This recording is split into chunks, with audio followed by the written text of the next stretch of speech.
Going, going, going. Can't keep, can't keep, can't keep. Can't wait. Booyah.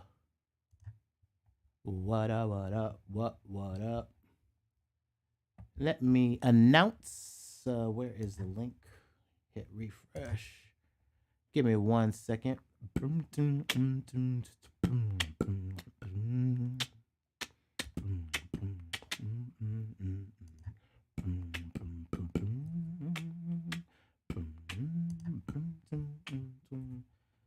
In the Discord we go. Pregnant over here, boy. Hey. Gonna give people a bit to get up in here.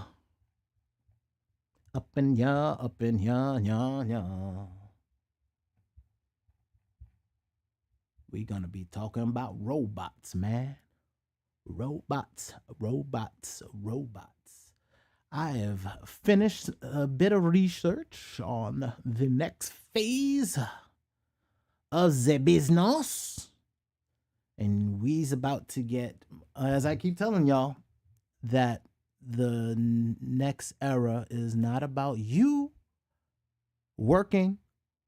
It is about the machine working and whether or not you have credits or portions of the machine and earn from the earnings of the business using said machine. I am telling you, it is coming.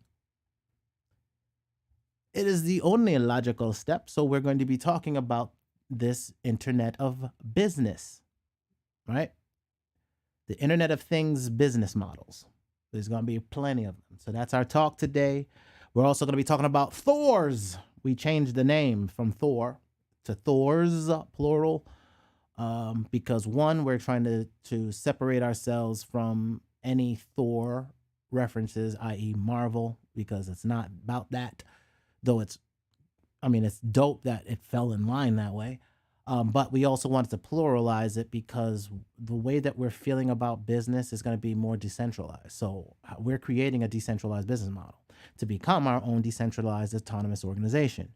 But you have to have an organization, a business. So rather than concentrating on the crypto, right? Because we're going to, again, crypto is nothing more than saying that you're on a ledgered database, right? So there's a transparent database that everybody can see, and then all of these machines are going to make business decisions in a centralized way. Bitcoin is the first of its kind to do so. Just concentrate on here. Here's a finance structure that you can base something on. Then Ethereum is doing some stuff with programming, which is cool and all that. But the thing is that we're looking at the database being interpreted by machinery, and that machinery then doing work.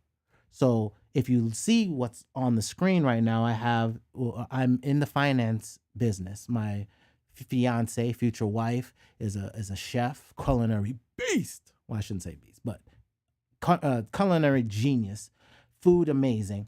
And one of the things that I consider is I'm seeing the shelf life of a chef no different than I see for MCs and producers. Like, we all have shelf lives. Like, you can come in this game, hit it out the park at any age, and it doesn't matter.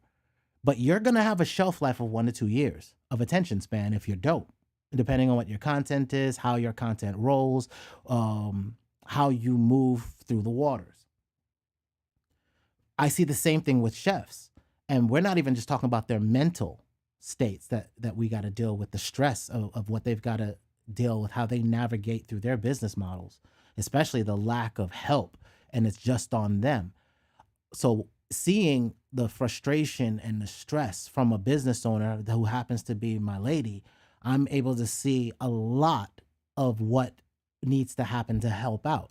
So the things that I've introduced into her business is just thinking about logistically, how do I help her?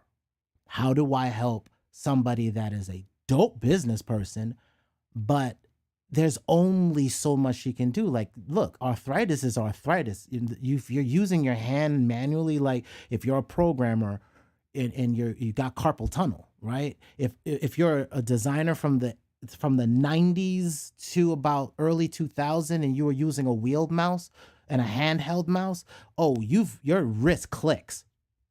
Like your wrist clicks, I should know, right? And if you're somebody that's now even VR, they're already talking about the shoulders. Yet you get VR shoulder. If you're dealing with your phone, you might get your thumb. If you play games on it, all of a sudden your joints and your thumbs hurt. So you got to understand that all of this physical interactivity that we've done with machinery it has long-term hazards on our physical structure. We're interacting with physical things repetitively. We're going to get repetitive injuries. No different than any sport. And chefs have it hard because they're on their feet. So how do they scale? We're not going to scale industrially like we think. We're going to have an industrial revolution here in America. You can't not bet on us. And I'm not saying that as Americans. I'm saying that as my people, hello, my people, of brown persuasion of all shades, have had nothing, absolutely nothing, and have to work with it over and over and over again.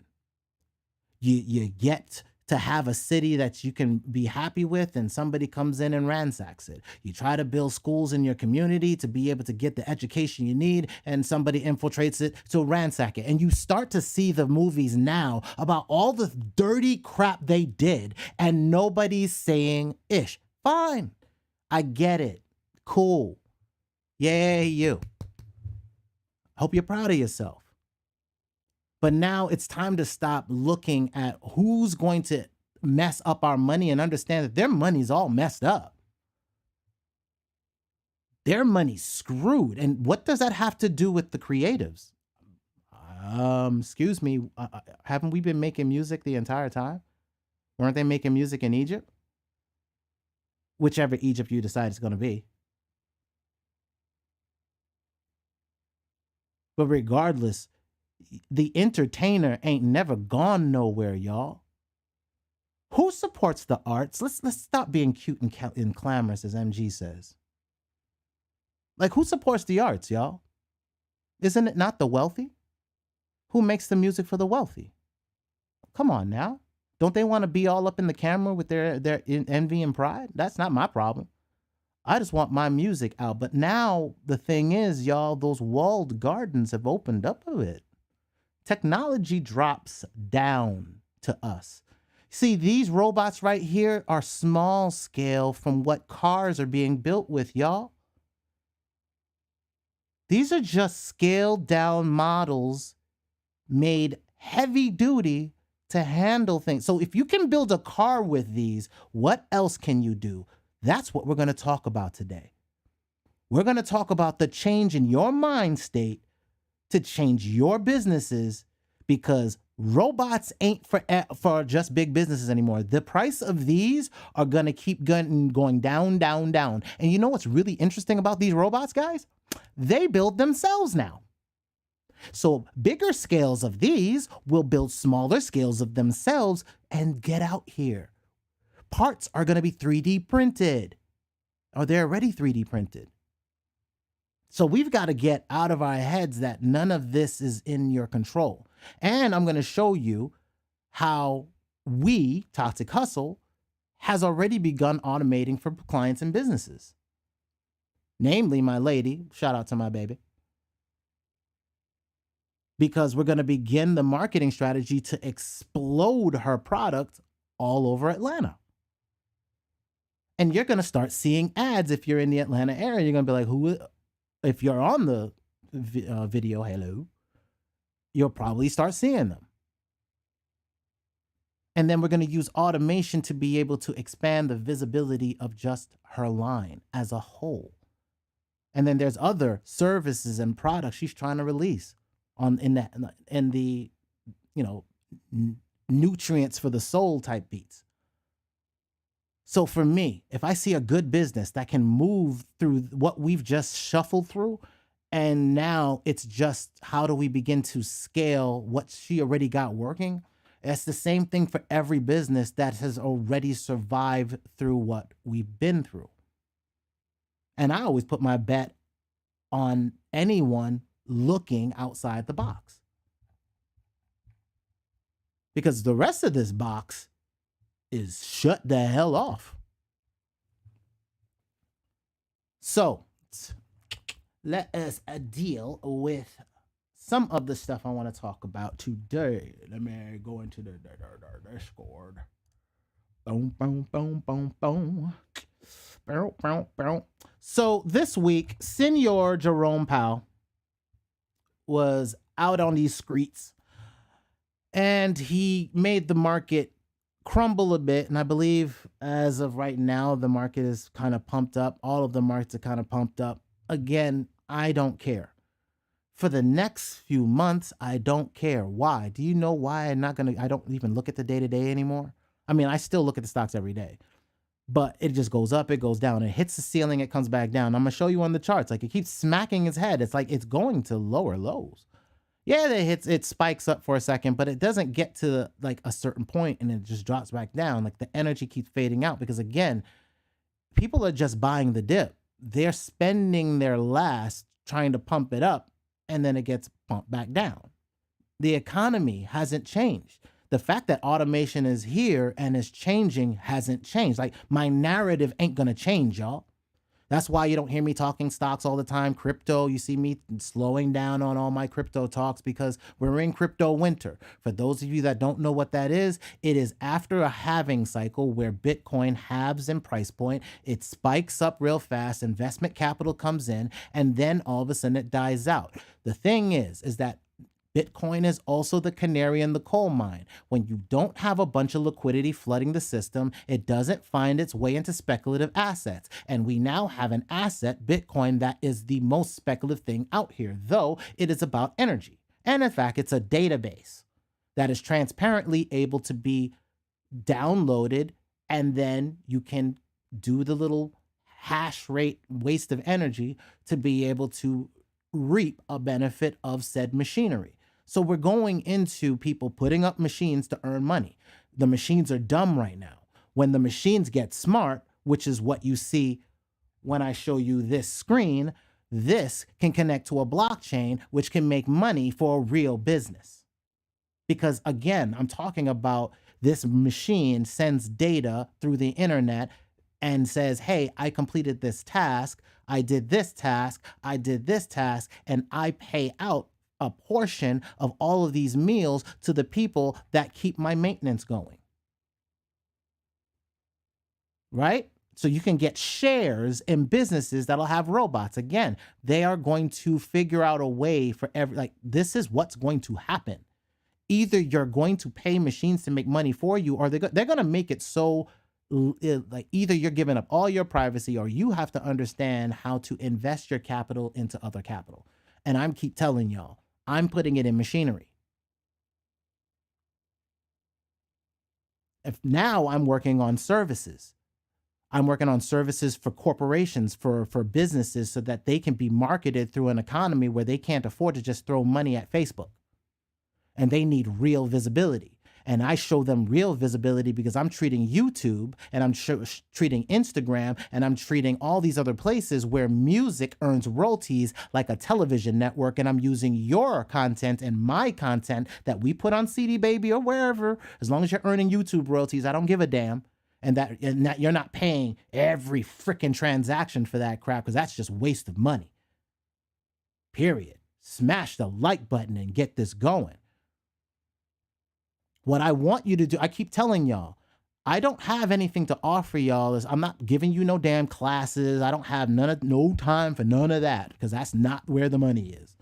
Me making money off you ain't where the money is. Me making money off me is where my money is. And if I can scale me out and then get a portion of that into a system that can help scale you out, hey, if I'm making money and I show you how to make your money and I tell you it's going to be $19 a month and I show you how to make $50 a month, are you going to have a freaking problem giving me $19? No. So I'll help you get there because I already do that.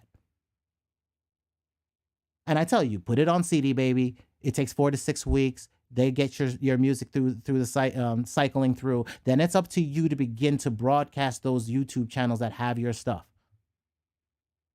Make sure you're getting your Spotify playlist up and getting your music circulating through playlists, even if you control the playlist yourself, and then bring it to social media and post those links. Boom, there you go, exposure to assets that are actually earning you money. Y'all shedding your damn tracks out to anybody don't matter. You have no equity. Sony ain't buying your contracts. Nobody's buying the licensing to any idiot just spitting a bunch of mumble shit anymore. Like, there's no capital in that crap. I can tell you that from all the executives I've talked to. Ain't none of them spending on that shit. Not really. Not especially as it, like, that debt within, the fact that Jerome is raising interest rates. This guy right here who's been laying out the cocaine. Shout out to Maverick of Wall Street for this image. But this guy has been pushing money into the system. People got money and were not working. The economy is you get money from your labor. Your GDP is based off of effort. There was no effort happening. And then those checks stopped. So bank accounts are back to zero. Well, not zero. Hold on. Where are the bank accounts? Let's go to the Fred, right? Look, I got the chart sitting right here on the screen, y'all. If we go to pre-pandemic level, pre-Rona, transformer, right? We're talking December of 2019, 7.3. 2020, 7.8. Right now, January, 6.4. We're below. Where's the money gonna come from? There's no money. This is why Bitcoin could not pull the numbers it was supposed to pull. Facto. And that's why in November, I began just studying the economy, watching these videos over and over. And my girl is annoyed with me. But I wasn't wrong that something was wrong. We didn't hit 100K in Bitcoin, something's wrong. Why? Because that was the last freaking time there was any more money. Like November, look, by November 2020, December, like that was the spike. November, there was money, a little spike. December 2021, and bow, bank accounts are back empty. So there was no more money in the system. And from here, people are spending what little money they have to keep thinking that this thing is going to run back up, but nobody's saying, where is that money going to come from? They're not even thinking about the robots, y'all. And I haven't even dealt with the fact of automation for businesses. I'm going to tell you about databases that are robots now. That's Xano. You can program a database. Y'all can have a database that can get an API, which I'm going to talk about. And you can get an API or have data sent to your machine and stored in your database so you can run algorithms on that and get more data. You can do analysis. And I keep telling y'all, data is the new oil. Data is the new oil. Data is the new oil. Your data is important. Now you have to go into these systems, go into these APIs and get access to your data. Proof of that is I'm going to show you some insight into the back end of what we're doing. That's going to be part of today's discussion. But Mr. Chairman came out talking his crap, talking about the economy is strong.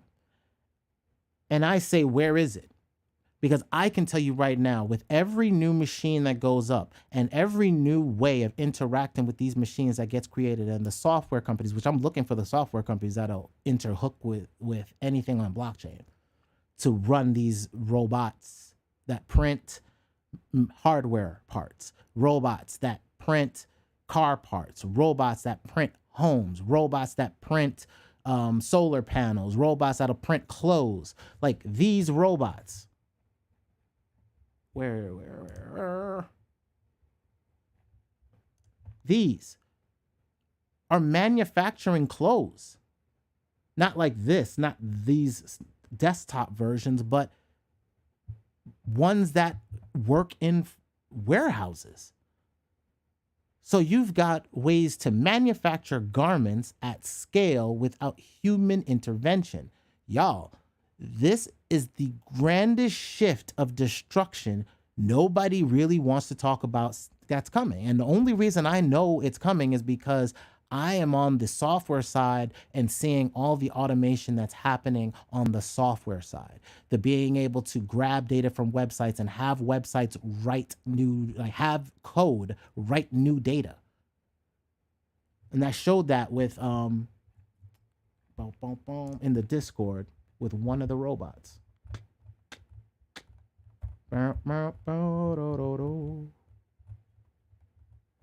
Oh, Raspberry Pi in the field farming. So, and then Raspberry Pis are going to get an upgrade within this year or next year to be 16 gigabytes of memory on board. That puts them on scale to be desktop computers, business class desktop computers. Means you have business class processing in machines that are already in the farm hands. And I'm looking at farms heavy since Bill's been eyeing them up. Shit, I got to eye them up myself. Actually, I'll show you a website where I'm serious about that. Ford robots are operating 3D printers. Look at that arm. See the different segments. These are all getting specialized now.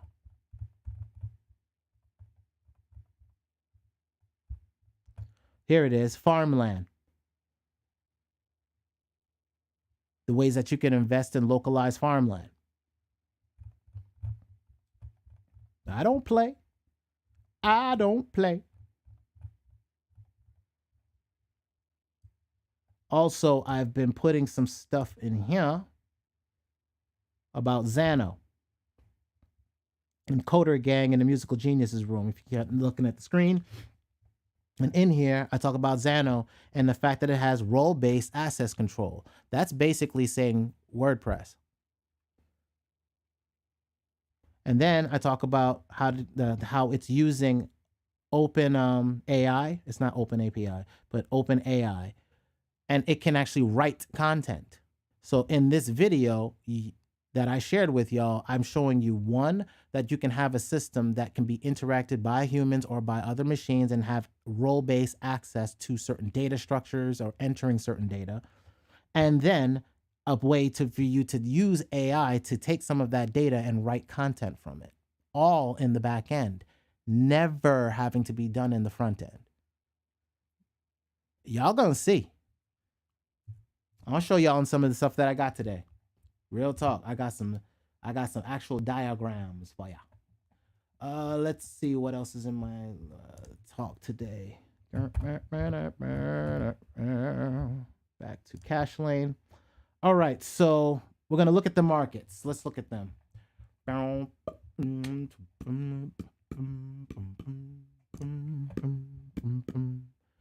So as we look at the markets, I'm going to look at Bitcoin, and we're going to look at the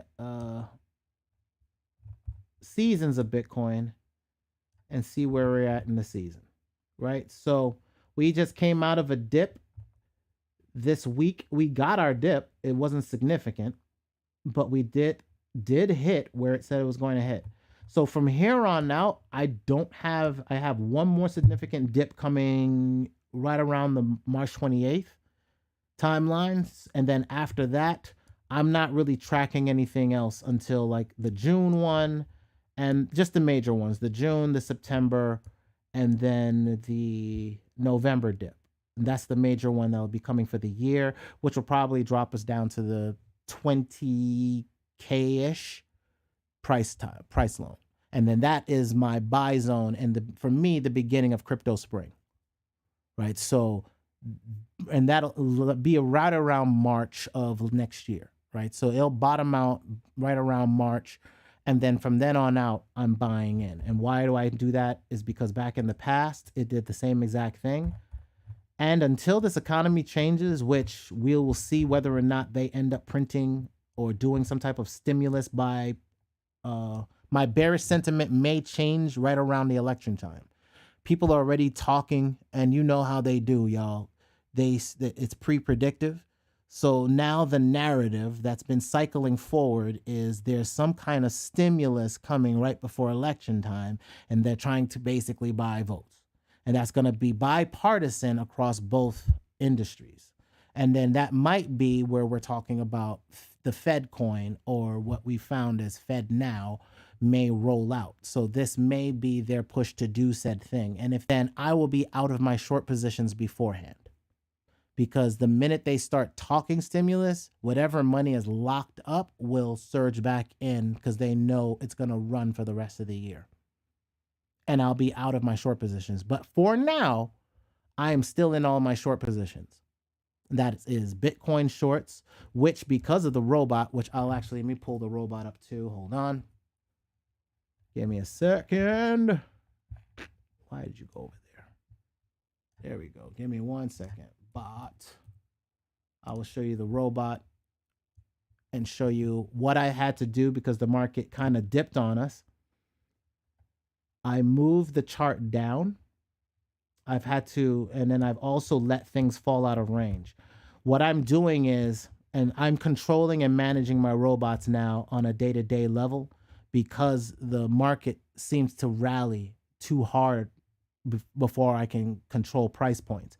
Now, what I don't want to do is run out of money like I did last time. So what I did was, I've been controlling it by having this trailing down be basically a trailing stop.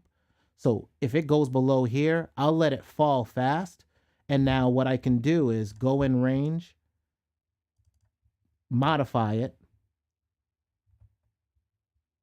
and then move my trailing down to a level that's supported, but not pay immediately to all of this drop down. Let it settle out. And now I can preview, confirm.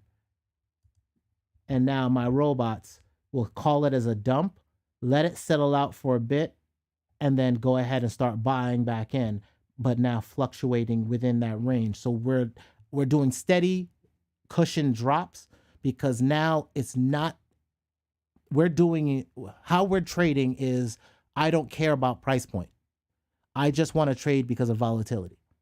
So we're using the robots to be able to guarantee our placement with volatility and trade throughout these market spikes. And then as the market begins to dump again down, which we feel will be in April, and why I feel April is the timeline where we'll have that next dump down, which is, I believe, on the chart. Hold on. Let me verify. I believe this is my April.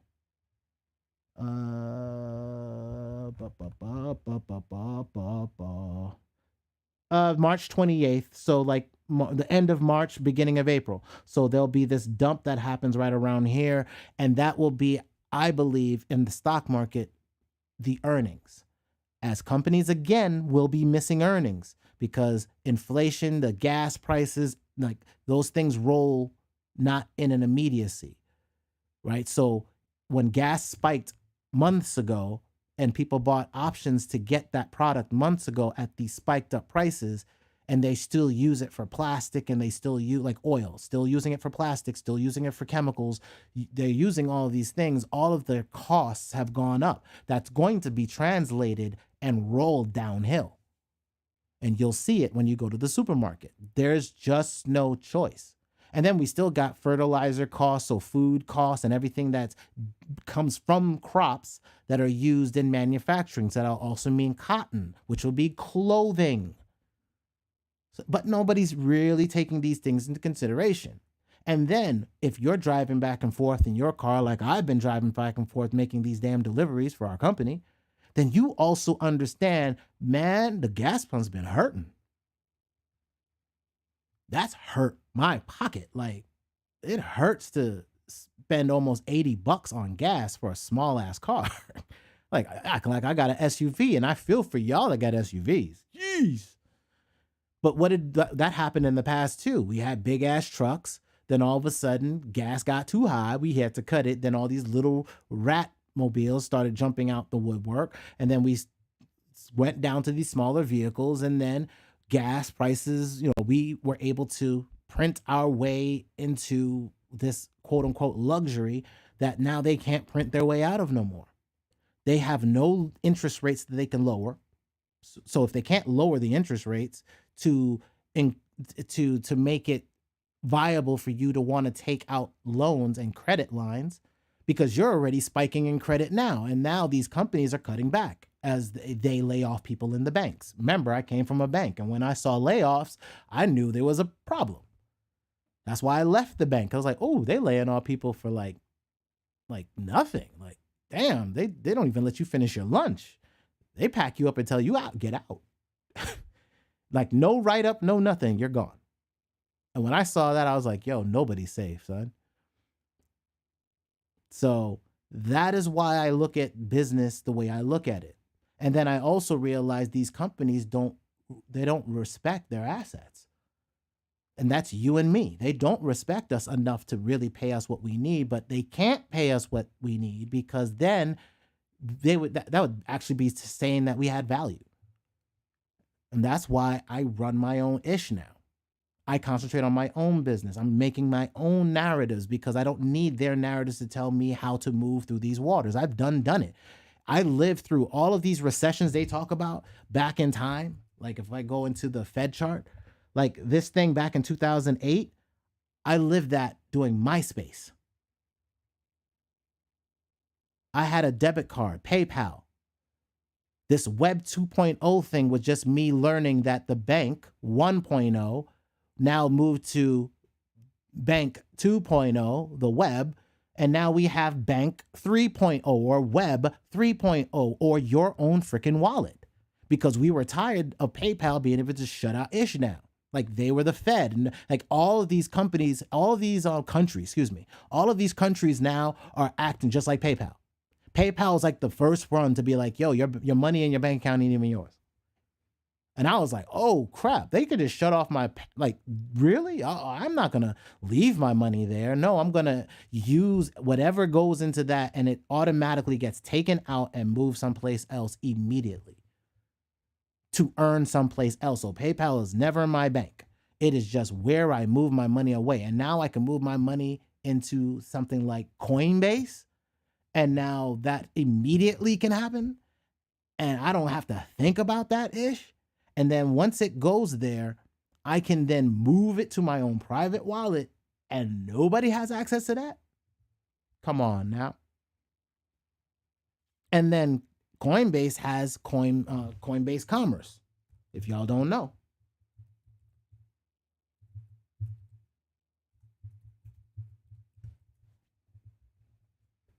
Commerce, Coinbase.com, y'all. This was like business.paypal.com for me. So I'm just showing you how I survived the last joint. Accept Ethereum, Bitcoin on your websites, in your products, in your app. There's an API for this.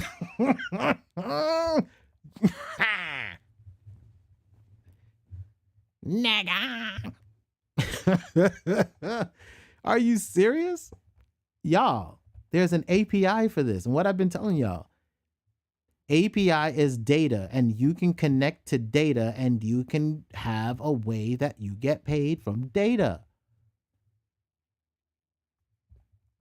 Shopify, WooCommerce, basically meaning WordPress.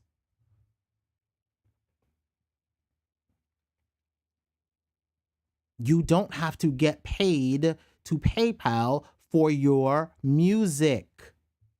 You can have an avenue to get paid directly from game developers that are on blockchains, y'all. Stop playing with me. I keep telling y'all, don't buy Bitcoin in crypto winter.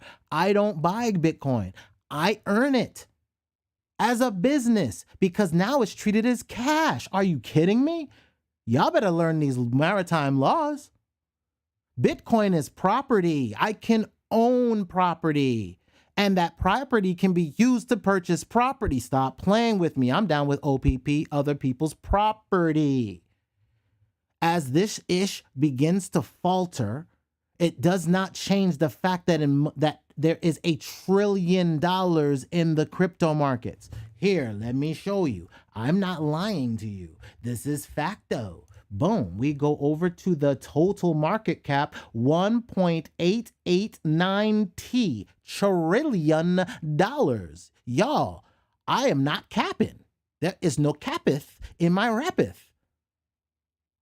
You don't look, I'm not being greedy. Can I get a company that got like millions of freaking dollars and making millions of freaking dollars? Could I not get them to pay for rights to my song to be put on their chain? Sure, pay me in your coin, no problem. I want it liquid. Wait, what? I want it liquid. You send me, if you want it over portion, that's fine. Just I want it liquid. I want part of your coin, but I also want it in USDC. So you can pay me in your coin at 50% in your coin, but 50% in USDC liquid right now. That way I make my money with the USDC. If your coin fails, I gives a fuck. And then I don't need to dump it on the market. It's all the fancy crap they're talking about. That's all good. And they're expensive ass databases at this point. And all I want is transactions. I don't really give a damn if they're central, because everything's centralized. The only decentralized, quote unquote, which is not really decentralized, quote unquote, because as long as there's a mining farm owning a huge chunk of that processing power, that's kind of centralization. Stop playing. That's a bit of centralization right there. So if I got $1 trillion floating around, I can take earnings from that. I can also get it in US dollar, which means I can get paid just working my real life. So I can do things that give me new revenue to make new business decisions. Look, work a job during your day, and in your evening times, learn a craft, learn a digital skill, have a digital skill set. And I'm gonna tell you right now, hold up, I'm gonna show you. On the mic, yeah, real tight, yeah. Grab the mic, I think the real tight. Where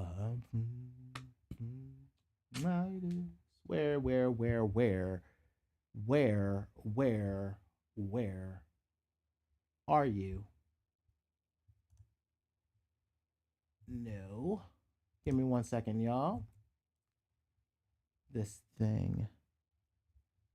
Nope, that's not what I was looking for. Give me 1 second, because I am trying to find. That's the video. There we go. Let me drag this all the way out. Boom. If you can see my screen, let me get y'all back on my screen so I can see the chat. Big up RTP. I'm showing everybody Toxic Hustle. Like, I am transparent as transparent can be. What we're doing is I have locked in on Xano being, now what Xano is, and let me see if I have a Xano screen. Give me 1 moment. I got to go through some of these and see if I got a Xano screen. Where are you, Xano? There you are, Xano. Let me drag Xano over here. Boom. So Xano, you can connect APIs within Xano, right? So you can have APIs that fill out your databases. And if you look here, I have a blog. We've got users. So, and then there's authorizations for Twitter, because we are working on Twitter being our, is that here? Yeah.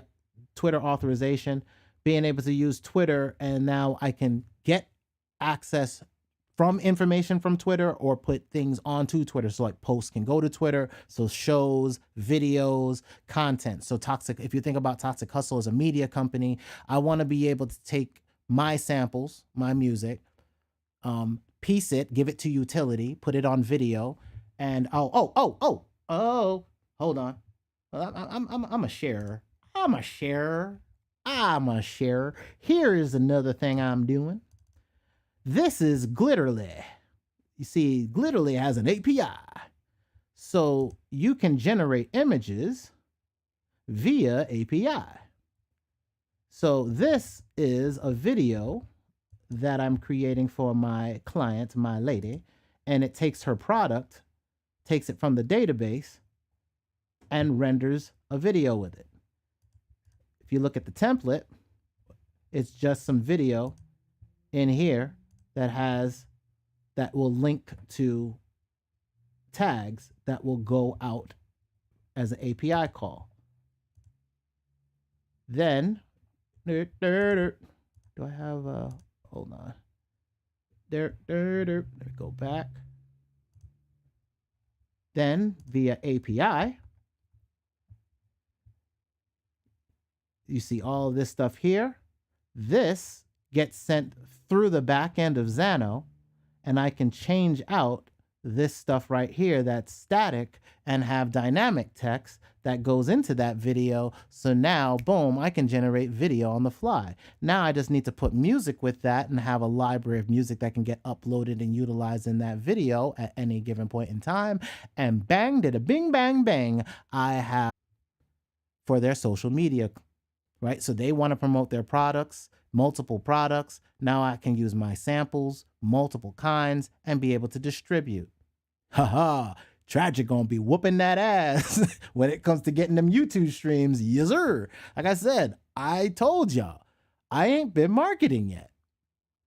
I told my business partner, like, I've been mad silent. I even told one of my older business partners, happy birthday to Rick Collier, one of my old boys from Macon, Georgia.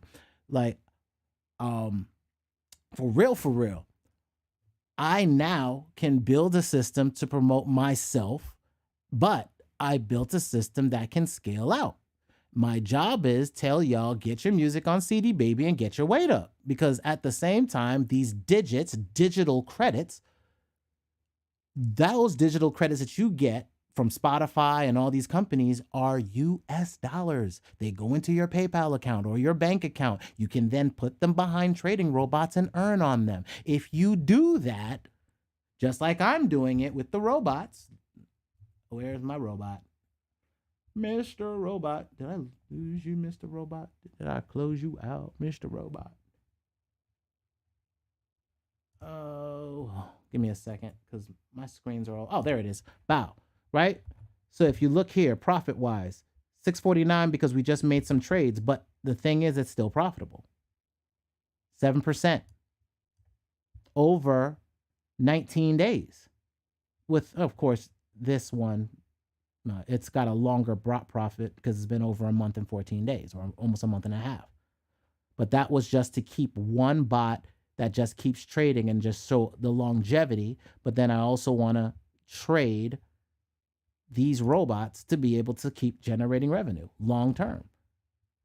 Meantime, between time, because of this volatility, we're earning a decent percentage per month and continually just buying it down and buying up the asset class. Now, my thing is that in the future, I'm going to take these and actually buy the actual coin with the profit. So I take this and I buy BTC. I take this and I buy Atom and Cosmos. I make this and I get FTM Phantom. And I get these network coins from shorting or longing the network and just getting the liquidity either way of the trade. What do I care? Or I can buy the liquidity of the longs on this and have the longs and the shorts and just be trading in and out of both of those, making trades on whether it goes up or whether it goes down. I don't care. And then take both of those and just buy the asset class. That's if I want to play that game. Or do I just want to trade the asset class and keep it funky and just keep it simple? But at the end of the day, I am not buying Bitcoin. I'm not buying Ethereum. I'm not buying any of these things. I'm earning them either through action of transactions, of sales, and then that treats as cash. And then that just is, I'm taxed at it just being like cash, period, as a company. And then that property can now be put on trading, and then that can be earned. So my goal is, how do I get you earning? Because my thing is, as I'm broadcasting, I'm going to be proving my royalties, proving how my royalties have increased. And then basically, once my royalties jump to a certain level, that's going to be the price point of basically the service. at least half of whatever that is. So like if I'm able to like generate $100 a month with, because the system just gets me that much visibility, well then it's going to be $49 for the service. But it might be cheaper than that because I'll be able to say, you know what, because I got to do hardware and everything else, we'll do it $29, a quarter of it because we're in beta. But the thing is that the system's going to prove its worth by the fact that utility is what the end game of this is how often is our music being circulated on properties that have visibility, i.e. eyeballs, and we're able to get visible exposure to our content. Because in all of this, what I'm talking about with robots, when I post to something like YouTube, I'll be able to post with credits. And then those credits could be links that point back to where? Toxic Hustle. And then those people can then see the content from everybody in the marketplace. And then if they want to work with us on a client end, because the way that I'm dealing with this is to work with physical clients. Like I worked with venture capital firms. Right now, I can get clients that want content, media content for their marketing campaigns, for their social media campaigns. And then what can I do? I can now use that same content that we already have and put that out. Again, getting you more exposure to your music across multiple networks, doing multiple things. Again, no different than any commercial you put out there. YouTube and Facebook are the new ABC and NBC. I have a subscription to YouTube. I pay $19 to not see ads. Like, it is a whole nother world when I can just binge on all of my knowledge all day with no interruptions.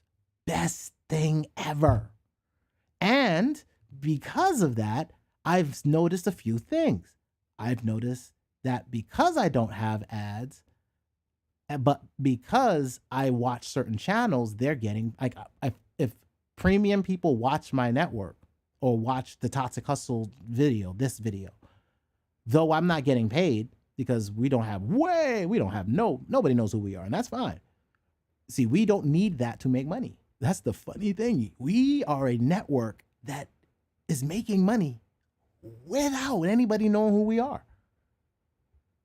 Perfect. It proves the point that if we can do this, and y'all don't know me from shite, but that don't matter. My royalties are still rolling. I don't care. Like, I don't have to care that you don't know who I am. I don't have to care that you've never heard my music. Well, some of y'all. I'm still getting royalties internationally.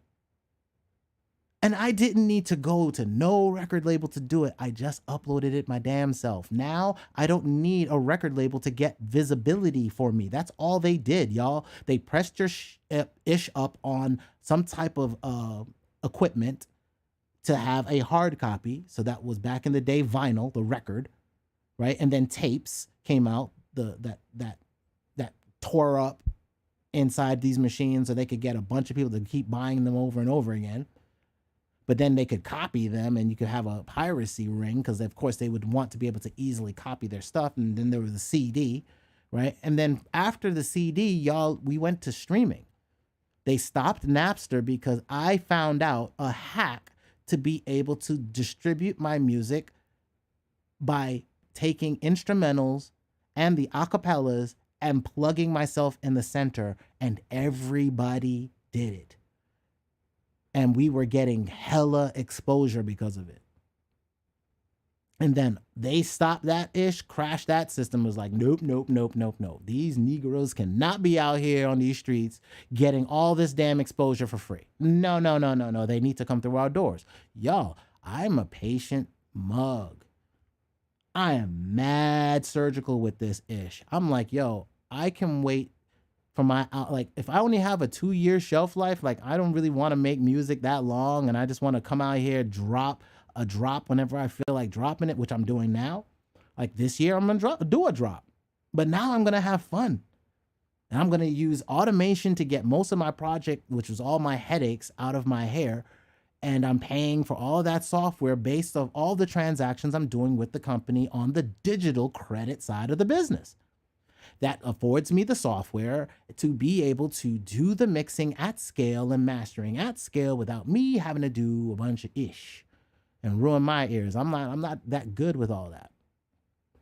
Or I can get it to the point where other people can come into this thing. I can build a system, ToxicHustle, and then I can get all these dope ass people from this dope ass community that already do all that, and I can give y'all either upfront cash to do the mixing and mastering, or I can say, y'all want some fractional shares of this ish? I don't mind sharing with y'all. Let's pump this ish out. And now you have an invested interest to see shit move forward, right? Okay, let's go. So I just need a place, a database. Huh? A database that I can put things in, like menu, video templates, and then add audio to the next module. Now bringing me full circle back to me showing you this little flow plan.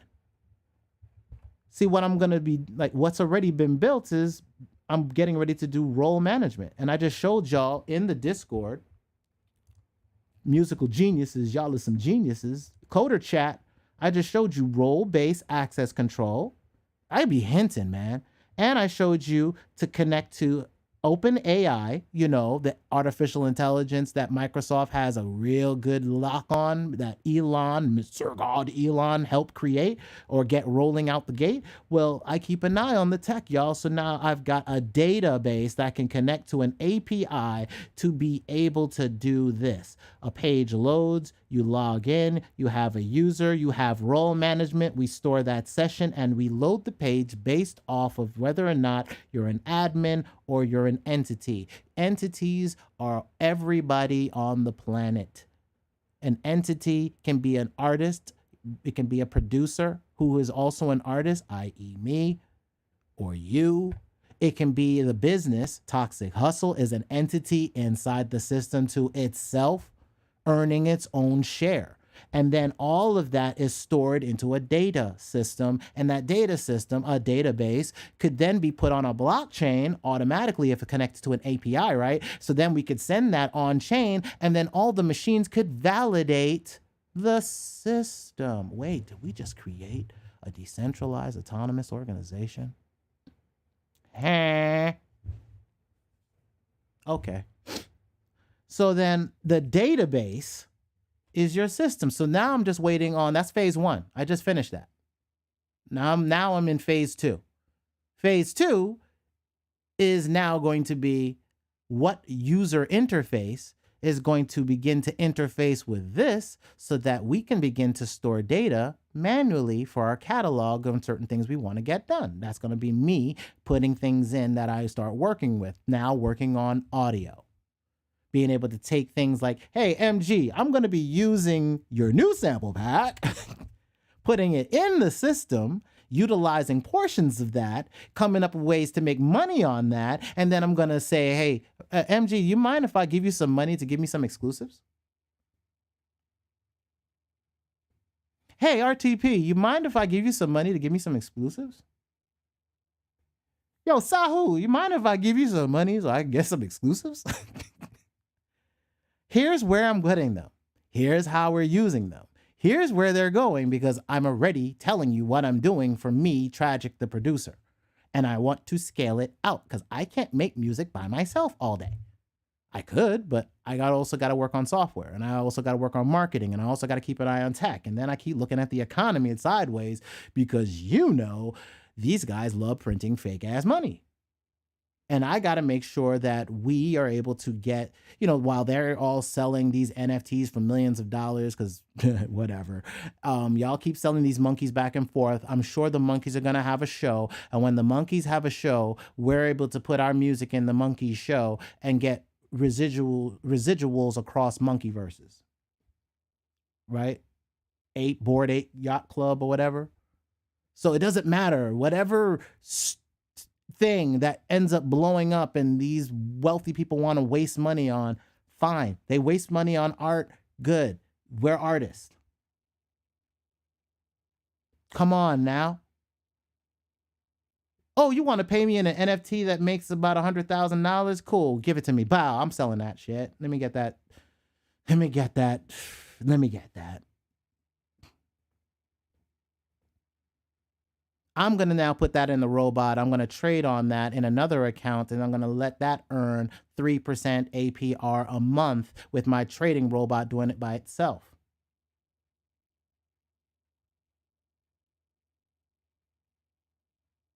You know what I mean? Like this game is simple now. It's about the digits. Like, shout out to MG the Future, y'all. Shout out. But I want you to see his business model, which is one of the business models I saw when I was on MySpace, right? You create a product. I then was using MySpace layouts. Those MySpace layouts, all these artists saw my MySpace layouts, saw the link that I was posting on all of these pages, clicked on those links to go to the website and saw services. And then I served those services, graphic services to them. And they bought layouts. But now those layouts were the template, the master template of their design. So I would design whatever they wanted, but now since they want that master template, well, $50. If you wanted it designed, like if you wanted me to just take your original graphics and put it on, it was $50. If you wanted me to design it, well, then you got to pay my designing fee. So now it's $100.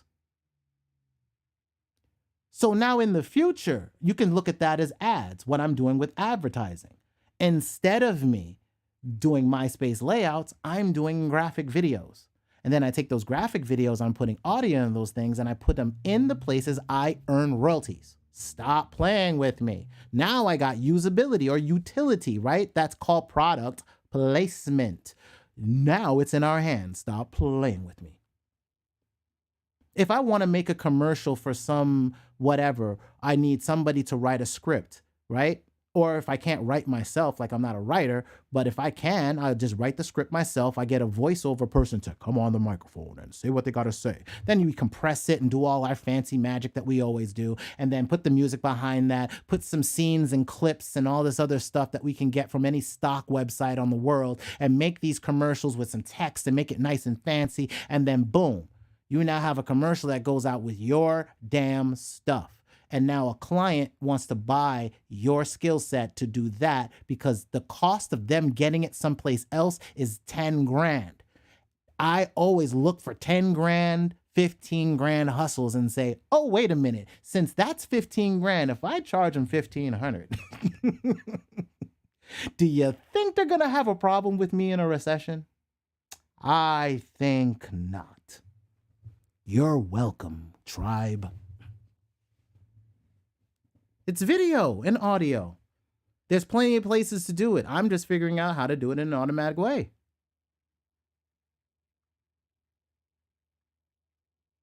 People, companies need consistent content. They have to compete in that whole rat race. My goal is most of that content is repetitive. It's memes, right? So you take a meme, it's static. You take that static meme, put audio to it, take the text and do some fancy stuff with that, make it 15 seconds, render it out, and then use that to be uploaded, in your on whatever page you're managing that happens to be a huge resource that just does that. Posting of memes. We have a channel like that on Facebook, and it's still blown up to this day. And now I'm going to take the videos and I'm going to now put that on that channel that we've been building for years. And now, since Facebook has automation, I can now enter my stuff into Facebook in an automated way through API. I just got to sign up. And Twitter, I just got to sign up. How do you do that? I'm going to show y'all. Better than I can tell y'all, because I live this shit. Where is it? Is that No, no, no, no. No, no, no, no, no. Where are you, man? Why are you hiding from me, man? Why are you hiding from me, man? Man, it's hating on me right now, y'all. Give me 1 second. I've got a crap load of windows open, and some of those have tables on tables on tables on tables on tables. Hey, tables on tables on tables on tables on tables. Hey, robots. This guy. There it is. Got it. And let me bring this over. All right. So, boom. What you see here is Twitter development portal. This is one of the things I got to work on today, in fact. And what I'm going to do is give them the reasons why I want my Twitter data. Like I said, I'll show you better than I can tell you. That way you see what I'm talking about. I just showed you a database that I can collect my data, right? So then I need my data, right? Well, Spotify has my data, right? So I'm going to get my Spotify data. And then I'm going to gather that up in here. And then I'm going to have that data. Then I'm going to go get my Twitter data. So I'm going to be able to post to Twitter. And I'm going to be able to update things on Twitter, either like or share.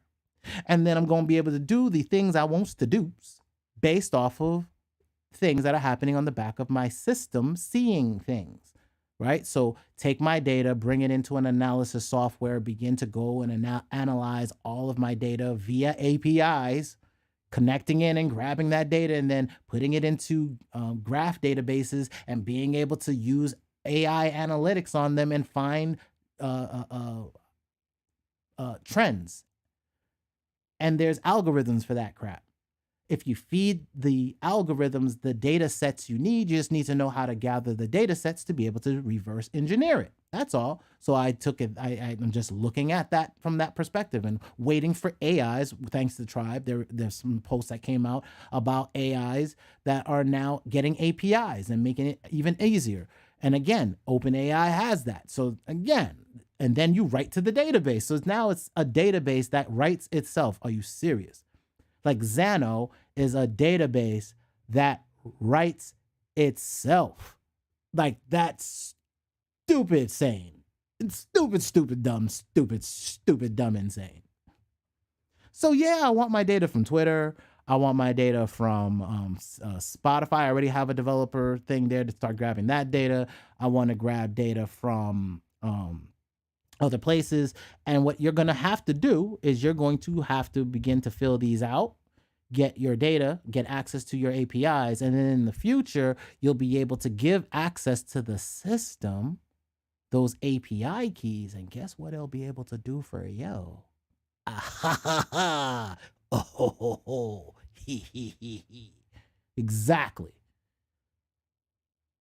That's why I don't even care that Toxic Hustle don't blow up right now. Like, I'm keeping it so on the low right now. Because like I said, I'm going to show y'all money. Like, literally, I'm going to show you money. Like, you don't have to make it with me. I'm going to say, hey, you can be your own media company. You can be Toxic Hustle on your own. You just got to gather your data, put it in your system, be able to start analyzing that, finding consensus, and then putting stuff out. And then figuring out how to scale it. I'm happy to do it by myself at this point. Because this is what I did for other companies. Like I made them millions of dollars doing what I'm doing for me now, which is coming up with a system that can generate revenue at scale. Xano is seriously dangerous. Like seriously, hold on. Let me show you something. In here, y'all. You got a library and then you've got functions. See, I've got functions inside the system that does stuff. So like that, like me being able to generate a video to Glitterly, I can't show you this right now because I got API keys in there and I can't open these up. But I have API keys that I need to actually put in a separate repository. Once I do that, I'll show you the functions. But I can show you like the grab menu function. And basically the menu gets grabbed. It's a function that it has no inputs. It just runs a task grabbing. I have another robot that scrapes data from the website and creates basically a database for it, or a JSON for it. It goes in, or API. It's an API. It creates an API to it. I can go into that API, grab the data, the results from that API, and create menu items, and that basically updates this database in here for my baby's menu items. So whoosh. And then I have this published. In fact, I can show you this right now. See all these ones? This was the menu item for last week. So I haven't made the new list for this week yet, but I just want to show you what the function can do. Now I can go in here and I have one that's called unpublish all. And what it's going to do, it's going to query all the records I have in that database. It's going to create a variable called this. I'm going to create a variable called this item ID. What I want is just, as I loop through everything in the database, I want to have a place to store a value that goes back and says, hey, this value, if you see a number 1 there, means it's published to the if that is published on the website for sale this week, I want you to turn to 0. And just loop through every single one in the database that you find, update that record, update the variable with that item ID. So when you loop through, it's creating an item. That item, we're going to take that item's menu ID, and then we're going to edit that record, which is that item ID. We're going to edit it and then go back and do the same thing over and over again. So now I'm going to show you what that looks like. I showed you the database that had ones. I'll show you one more time just so that you see it. Database for her menu. And then you see published is equal to 1, all of these. And I have to do this anyway because she has a new menu this week. So this way you can actually see it in real time that it's functional. These are the things I've been working on. Unpublish all and then run.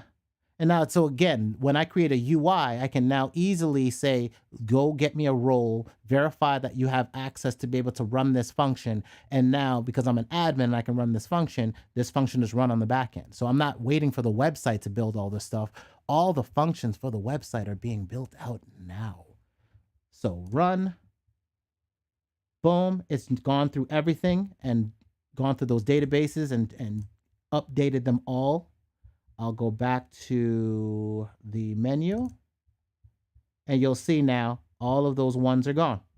They've all been unpublished. That's what I'm talking about, y'all. Databases that are programmable. So you can get APIs, you can pull that data in, you can now have a database that you can now make applications. Like this is a screen right here. This data is a screen unto itself for editing and manipulating this data. I can build screens to this. There's my app. And I've got functions that I'm writing to manipulate this from like I can just write a code. It says, do I have action to this function? Yes. Then boom, I have an API that allows me to do update, edit, delete, and all that other stuff. So that is why I tell you like I tell you. There we go. And go back to cache lane. That's why I say that when we're dealing with THORs, the Toxic Hustle organizational runtimes, we're talking about multiple runtimes or codes running. And yes, right now, some of those codes are centralized, but some of these codes will be decentralized. The thing about Xano that's really interesting to me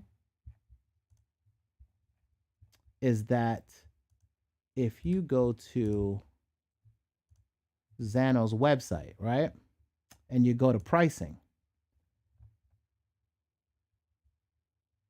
there is another level to this.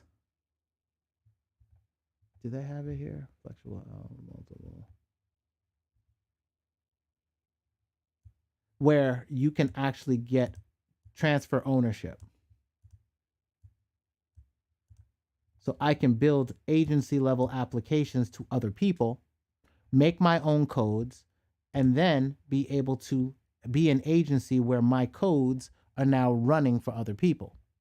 So I already have a business model that can be built into this system without me having to maintain the hardware or the servers, the Amazon Web Services. I don't have to do all that crap. All that crap can be abstracted away from me, and I can focus on the actual systematic usability of my system. Now, I just showed you that this thing can connect to an API, pull that data in, and use it for something as simple as a menu for a chef. I can use that for myself. Spotify. I can use it on my Twitter account. I can use that on my Facebook. I can use that to other services like I'm showing you with the rendering system, where I'm uploading and creating videos that I now download, and then I can now post anywhere I want. Like, APIs are the future of robots, these computerized based machine to machine interactions. This is how they're going to interact with each other in this internet of things.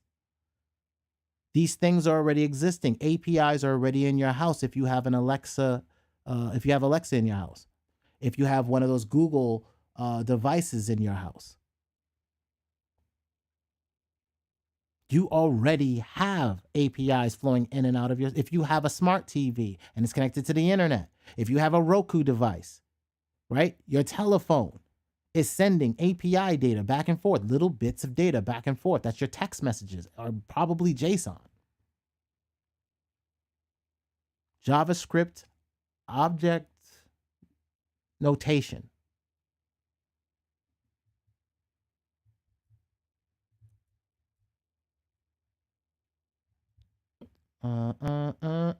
Oh, let me show you this. We're gonna talk. Okay, the defaults have begun. We do got to talk about this. Because right now, and I need to close some of these windows. So give me 1 second. I gotta close a few. But before I do that, let's just finish off this talk with what's coming up. Articles and blogs already been created. Content properties is being worked on. There's a project management getting ready to be rolled out into it. That's going to be used by a third-party system. We're going to be piggybacking off of APIs, basically hooking into like Trello and using Trello API to create a project management system, and then the projects are going to be able to be built out. That'll allow me to start having music projects that'll be in the system queued in, and I'll have some way for a website to be able to for you to see basically what's being created in real time. So as songs are getting manufactured, those are going to be stored, and then where they are in the pipeline will be visible. So it's no different than if you go to a record label, right? Every record label is going to have a pipeline of what you're going to start releasing.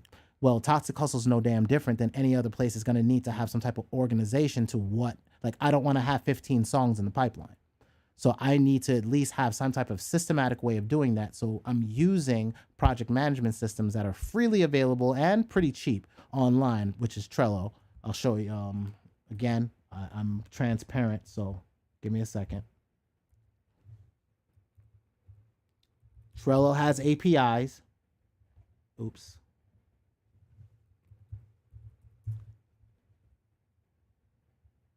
Right? And so video render features, right now I have this .com. I can create another pipeline to say like,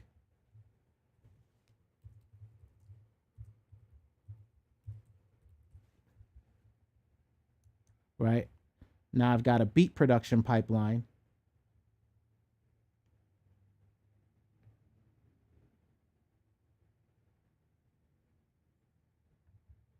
Let me hit refresh. There you go. So now I got a beat production pipeline that I can change up the background, and then I can now create the workflow of what stage the production is in as I'm doing it. Give me 1 second. Let me look at my audio real fast. All right, everything's good. Right? So let me change this out.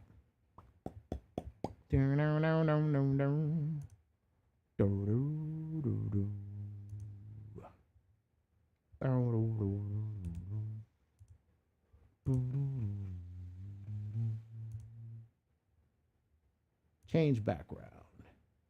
We're just going to do colors and do that. Or that. There we go. Right? And then I can have my pipeline. So like, say like idea.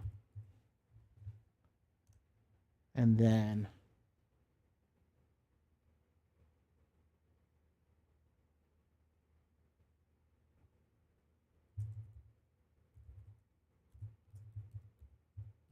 sample recording. Basically, I create like a placeholder. Let's say placeholder.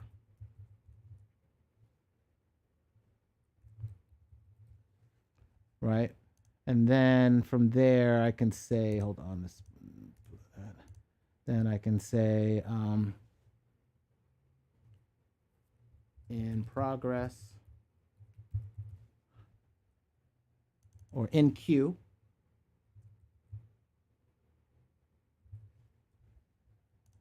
So the add to list, in progress.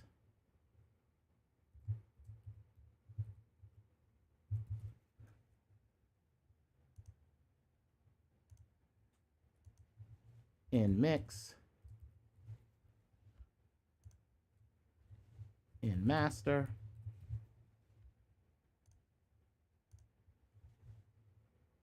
in review,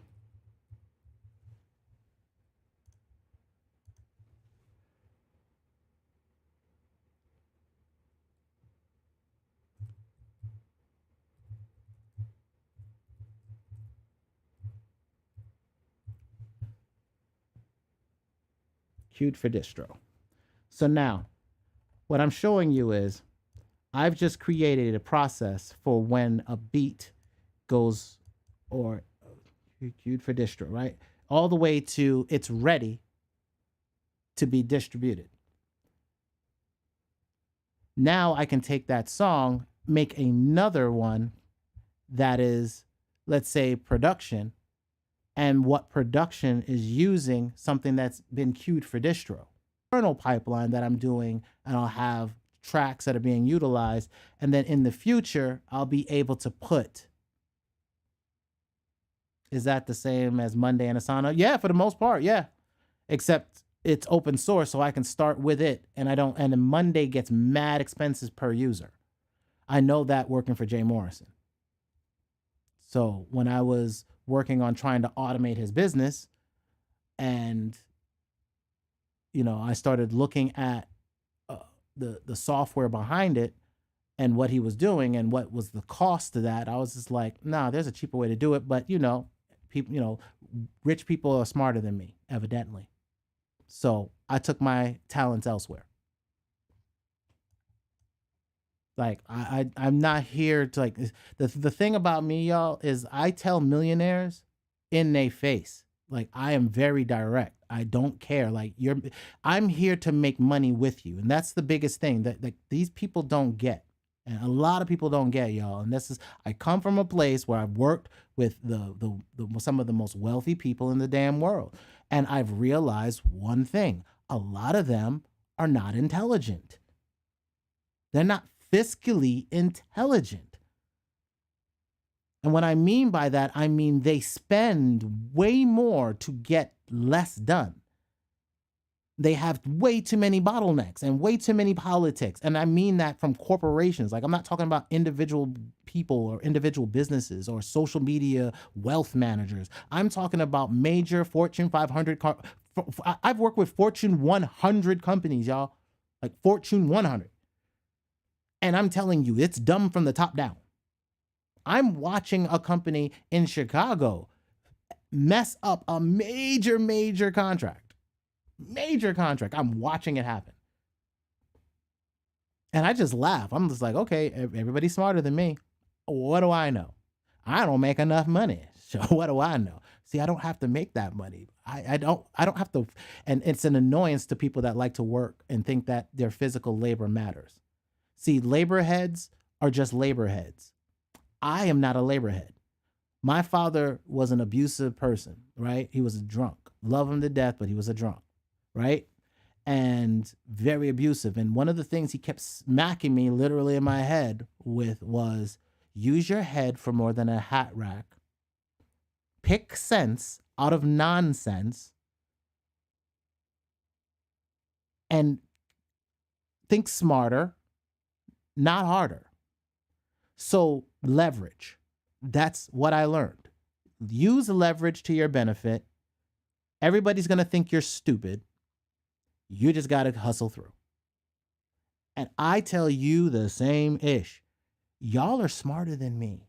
Please believe it. It took somebody telling me this, and that changed me.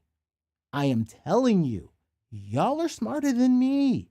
This guy told me, shots out to one of my Abrahamic brothers. And he said his name was Steve Sackstein. Shout out to him. I don't know where he is, but he was at Citibank with me. He was one of my one of the executives, and he told me, he was like, "Yo, these people around here are stupid." Now this is a Jewish guy telling me, brown skin bruh, who ain't graduated high school. I mean, I graduated high school, couldn't get into college, barely graduated high school, couldn't get into college. And this is this guy telling me, hey, you're smarter than these guys. They're dumb. You could be making way more money. But they realize they're using you because they could get you cheap. But you're different because you came in here and all I see you do is write robots to do your job and just leave. You're very intelligent, and I like that. Never snitched, knew exactly what I was doing, and I left, like me and my manager who hired me, we're at Music Factory looking at MPCs. I learned how to modify an MPC 2000 Excel while on the job. Going to Guitar Center, going to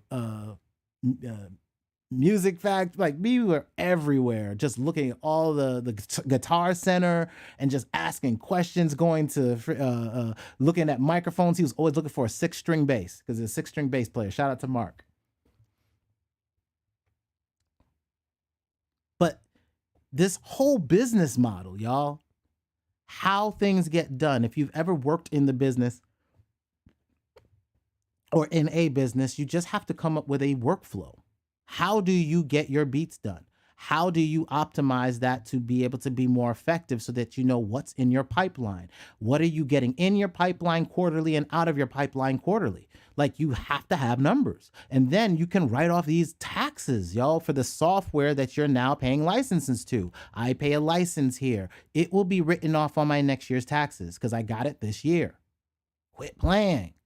So whatever profits I make are offset, but what I can write off as a business. And a business, you don't have to incorporate to be one. You are a corporation already, y'all. Y'all already incorporated. It's called your social security number. Does it not pay taxes? Good. Then you have the same ish. And it don't matter if you're in a house or in an apartment building. Look, I was in an apartment building in New York that cost me way too much money. All I had was a 1-bedroom. I had a living room. I had my studio in the living room. I measured out my entire apartment. I measured out that entire living room, and that living room became my office space, and I wrote off my office space from... Come on, y'all. Come on, y'all. As long as you are a straw man, you are already incorporated under una sanctum operations. We already know this. So start acting like you're under maritime law. The roadways are waterways. The pirates are the ones that can give you a ticket and take money out of your pipeline for doing your navigation of the seas because you might be speeding, trying to get there faster because time is money. But my seas, my pipeline, the people that I pay, that get that money are people like Venmo, Coinbase, PayPal, Cash App, Stripe, Square. They all have debit cards. They all want your services and businesses. You can use FreshBooks for your accounting, TurboTax to just catch the main deductions. I'm telling you, just take the deductions and it is so much easier. I can take standard deductions and get way better than itemized. I actually did it 1 year. I did itemized. I was going to make less money and they gave me an audit. I was like, are you shitting me? Look, these lobbyists from Intuit and from TurboTax and H&R Block, those lobbyists make, like right now, the government will sit there and say, we could sit there right now and just say, you owe us this much. They know how much money we have. Hey, you owe us this much money. They could say that immediately. Do you know why they don't do that? It's because there's a lobby group saying, no, we want our software in front of that. Okay, then I'm gonna let their software, their robots make me the money. Screw that. I'm not gonna spend time paying taxes to nobody else. I'll hook you into FreshBooks. I'll hook you into my PayPal account. You do whatever is necessary to figure out what my taxes are. You're gonna give me the deduction? Okay, boom. I get my standardized deductions, boom. Did that shit for my mom, and where my mom was paying all these taxes, they ended up paying her. Stop playing. I don't play this game no more. Like, look, they want these robots in front of everybody else. So that means the tax accountant's out. That's why I said, like, they don't get that this thing is changing. Your tax data is just going to be on chain. Everybody going to be in your business because everybody's wallet is on chain already. These millionaires are moving monkeys, apes, excuse me, bored ass apes for millions. They ain't got no sound yet. They ain't got no shows yet. You don't think that these people who own this ain't making a 3D show, cartoon, freaking everything, and they're going to figure a way to get paid through this monkey decentralized business? No. Everybody that has an ape has a wallet address, and that wallet address could potentially earn revenue from the growth of the use of their intellectual branded property. Stop playing. Like, this is a long game, y'all. I keep telling y'all, 2024 is the next business cycle. I am working for that. Everything I'm doing now is getting y'all ready because it's earning this credits now. I'm earning these currencies while they're low. Then I can put my robots on it and earn more on that low. And then by the time 2024 halving cycle starts up, 2025, we have a run up. 2025, it crests towards November, begins the crash, and I am out. Probably October of 2025. Riding the same effing wave we just came off of last year. Right now, you're flowing into crypto winter. This is where things get mad boring. And the fact that we've got no Fed backing. Don't fight the Fed. Of course you can't fight the Fed, especially when the Fed wants to give you the Fed coin. Let's show you the Fed coin. For those of you that haven't gone or not part of the Discord, I want to thank the Economic Ninja for bringing this one up. But FedNow is the Federal Services, Federal Reserve, or FedNow service. The FedNow service is a new instant payment service that the Federal Reserve banks, plural, are done to enable financial institutions of every size and every community across the United States. Let me say that again, that this is to enable financial institutions of every size, that can include PayPal and everybody else, bank accounts of all sizes, and every community. So they want in every community, every bank you got in every single community in this the United States, una sanctum operations, to be able to catch revenue direct from the Fed, i.e. FedCoin, digital currency. The FedNow service launches when 2023.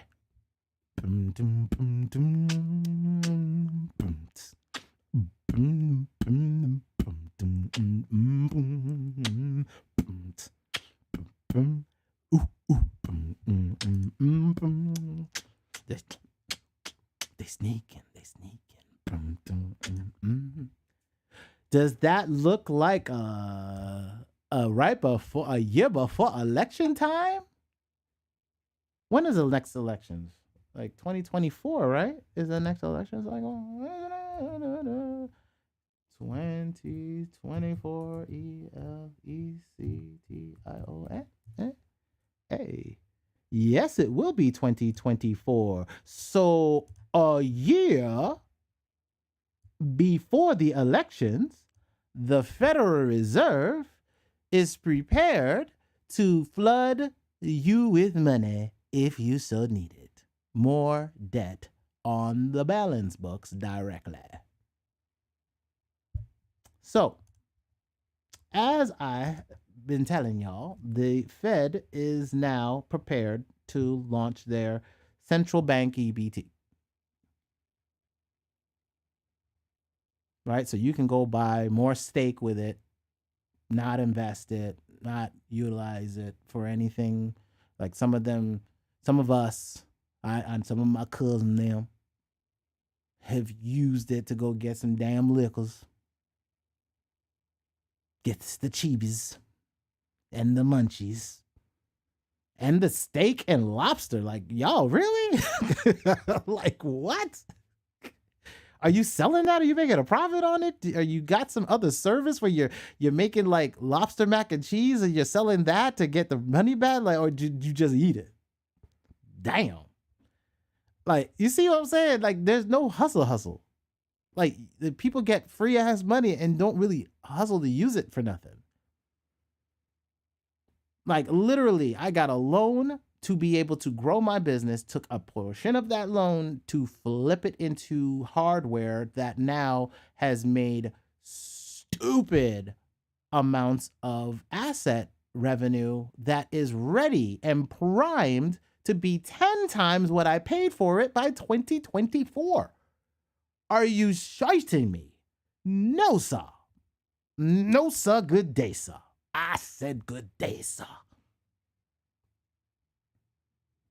And then I got helium miners that are already generating damn near $100 as the market's going down.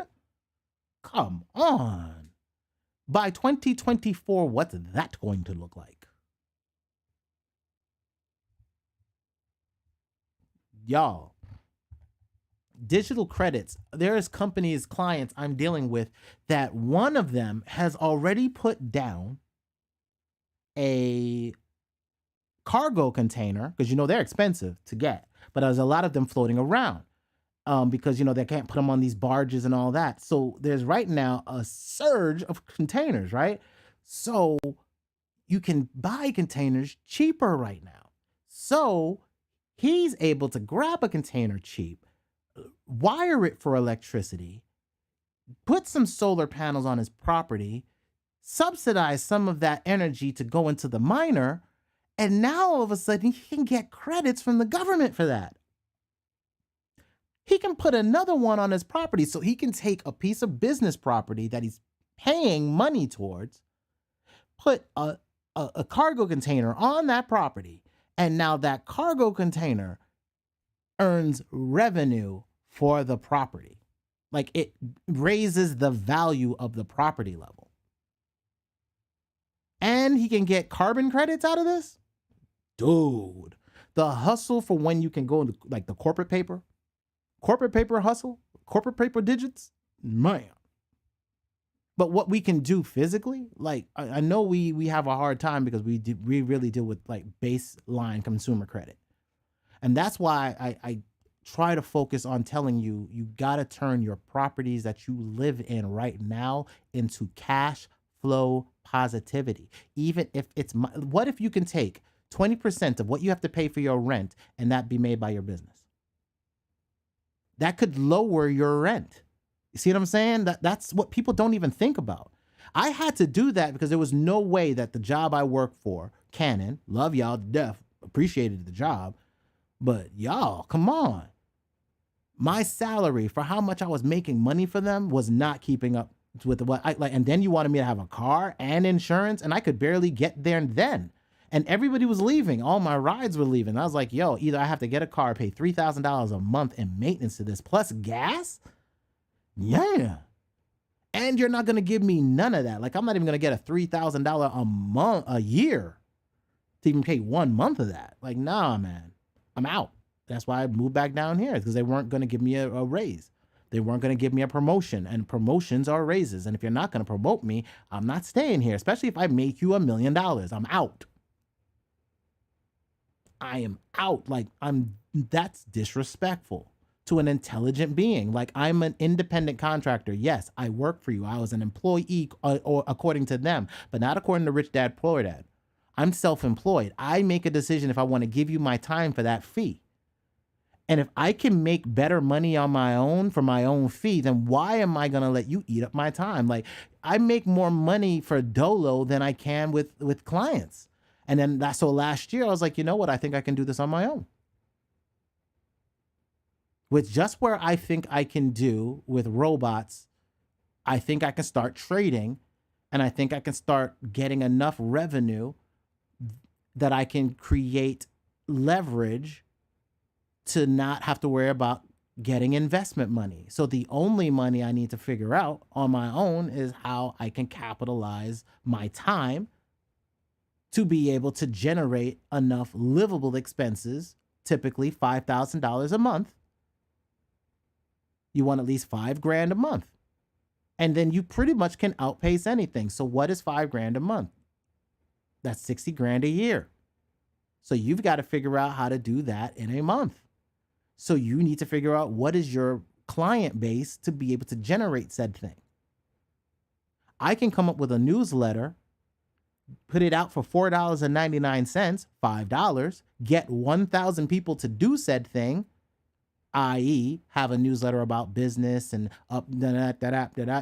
Toxic Hustle Pulse that's going to get ready to launch out within this second phase as automation for this system rolls out for a UI to be able to post this metadata locked away in roles that are now controlled by you paying, whether it be USDC through Coinbase Commerce, I don't know, or saying here's a little switch that says you want to pay, it'll be automatically saying you want to pay with crypto or do you want to pay with USD, i.e. PayPal or whatever.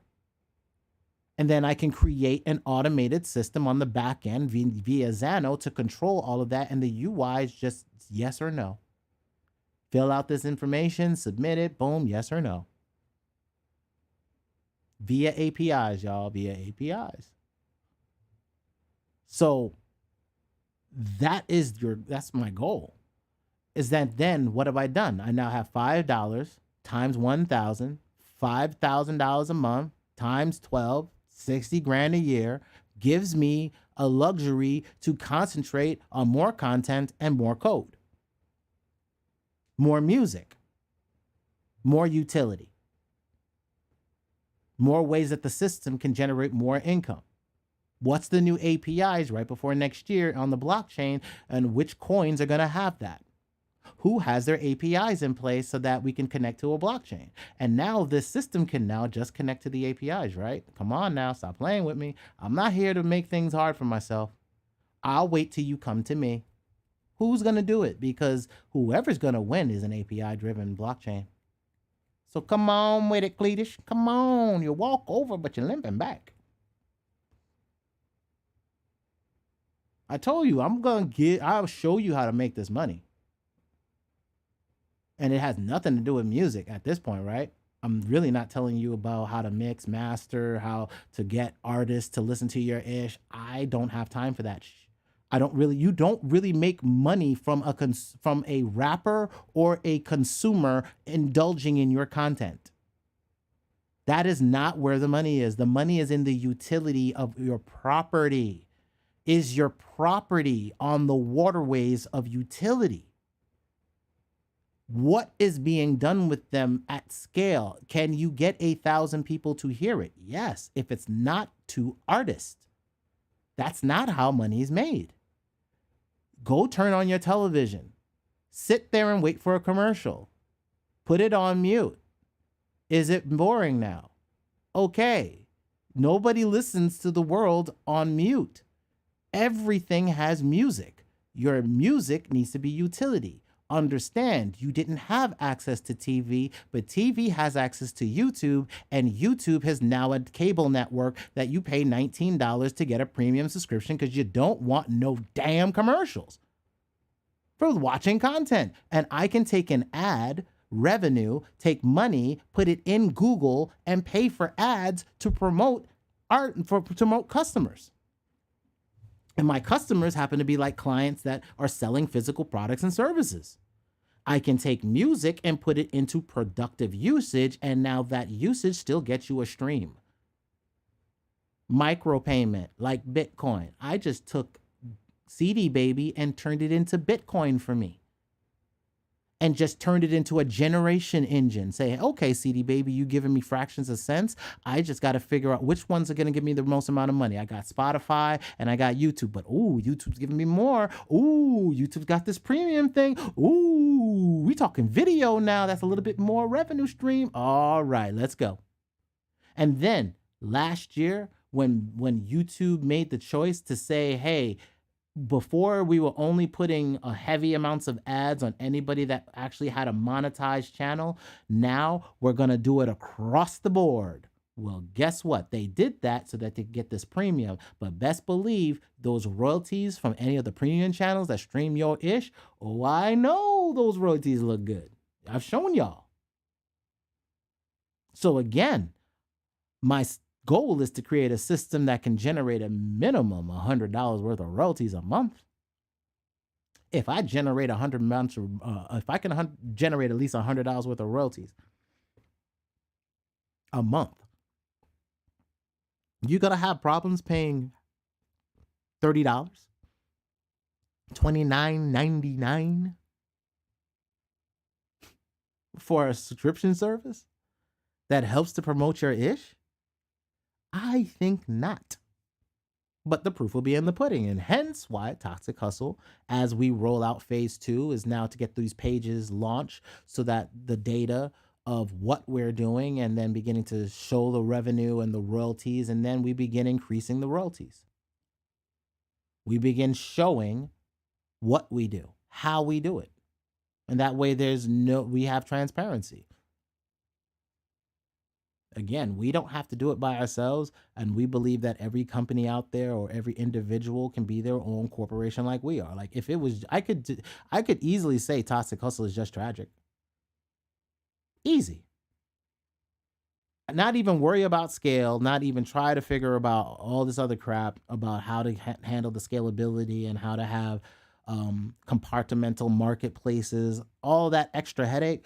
I don't even have to do that. I could just easily just launch an easy store for myself and keep it funky. But what fun is that? Like I have to do all the work. Why? I have to make all the money? Nah, I can make small residuals. Like the music industry is a multi-trillion-dollar business globally, y'all. And part of the globalization effort they did, just F them. Because now you can outsource just like they can. It's called Fiverr for you. $5. For as little as $5, you can get somebody to do something for you.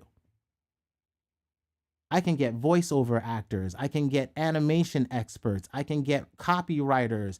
I can get people that have robots that can market in gray hat areas if I wanted to go there. Or I can keep it all down the line as services, as me being the intermediary between work happening, right? Being the middleman, as they like to call it, between myself and a corporate client, right? And then getting utility out of the catalogs. Not my catalog, it's your catalog. I just tell you to put your catalog in a place that'll earn you some damn money, period. Like you upload your entire album once, and then your music will earn royalties. I put it in CD Baby because YouTube is free. Spotify is free. It comes part of the service. And then wherever else they figure out to make money, they'll just add it to it. So like I didn't ask to get TikTok money, but I got TikTok money. I didn't ask to get German money, but I get German money. I didn't ask for Russian money. I get Russian money. I didn't ask for Chinese money. I get Chinese money.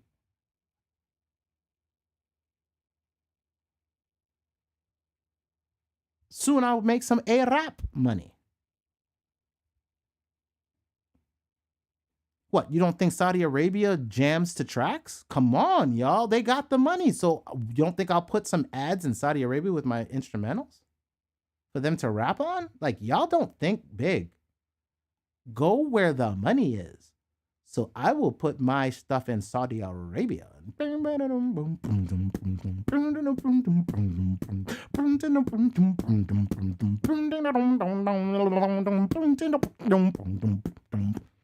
Come on now.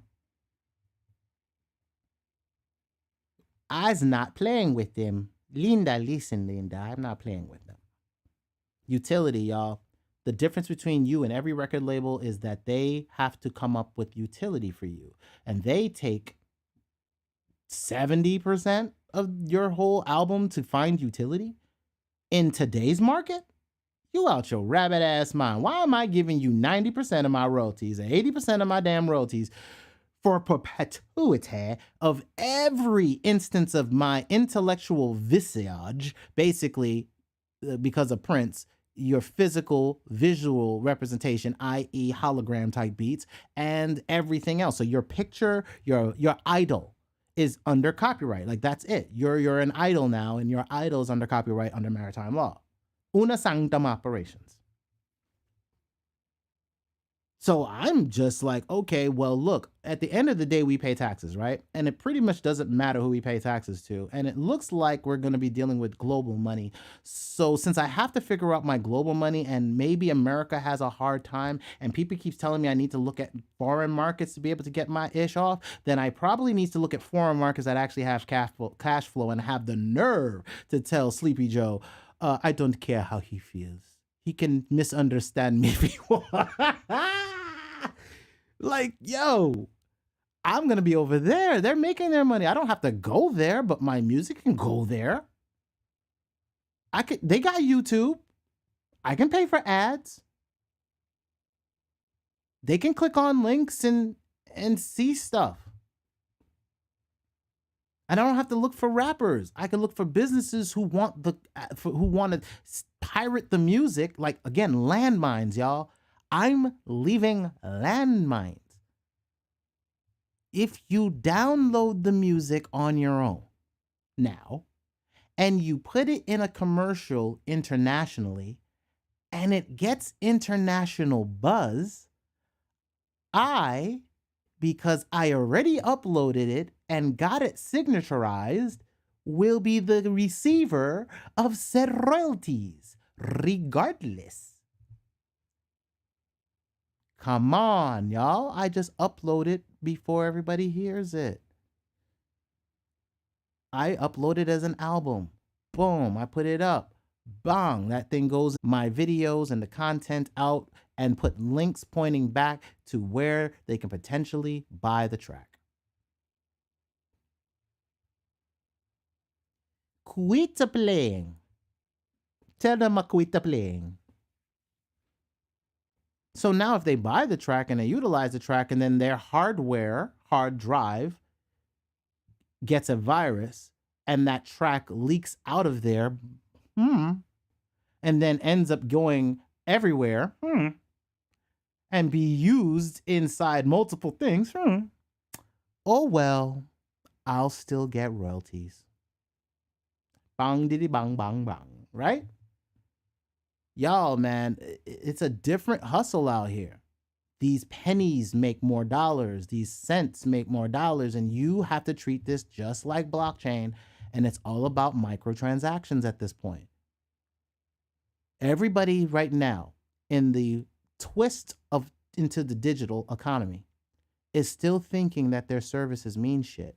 You and I, as producers and as music people, have watched what you were able to make with a beat.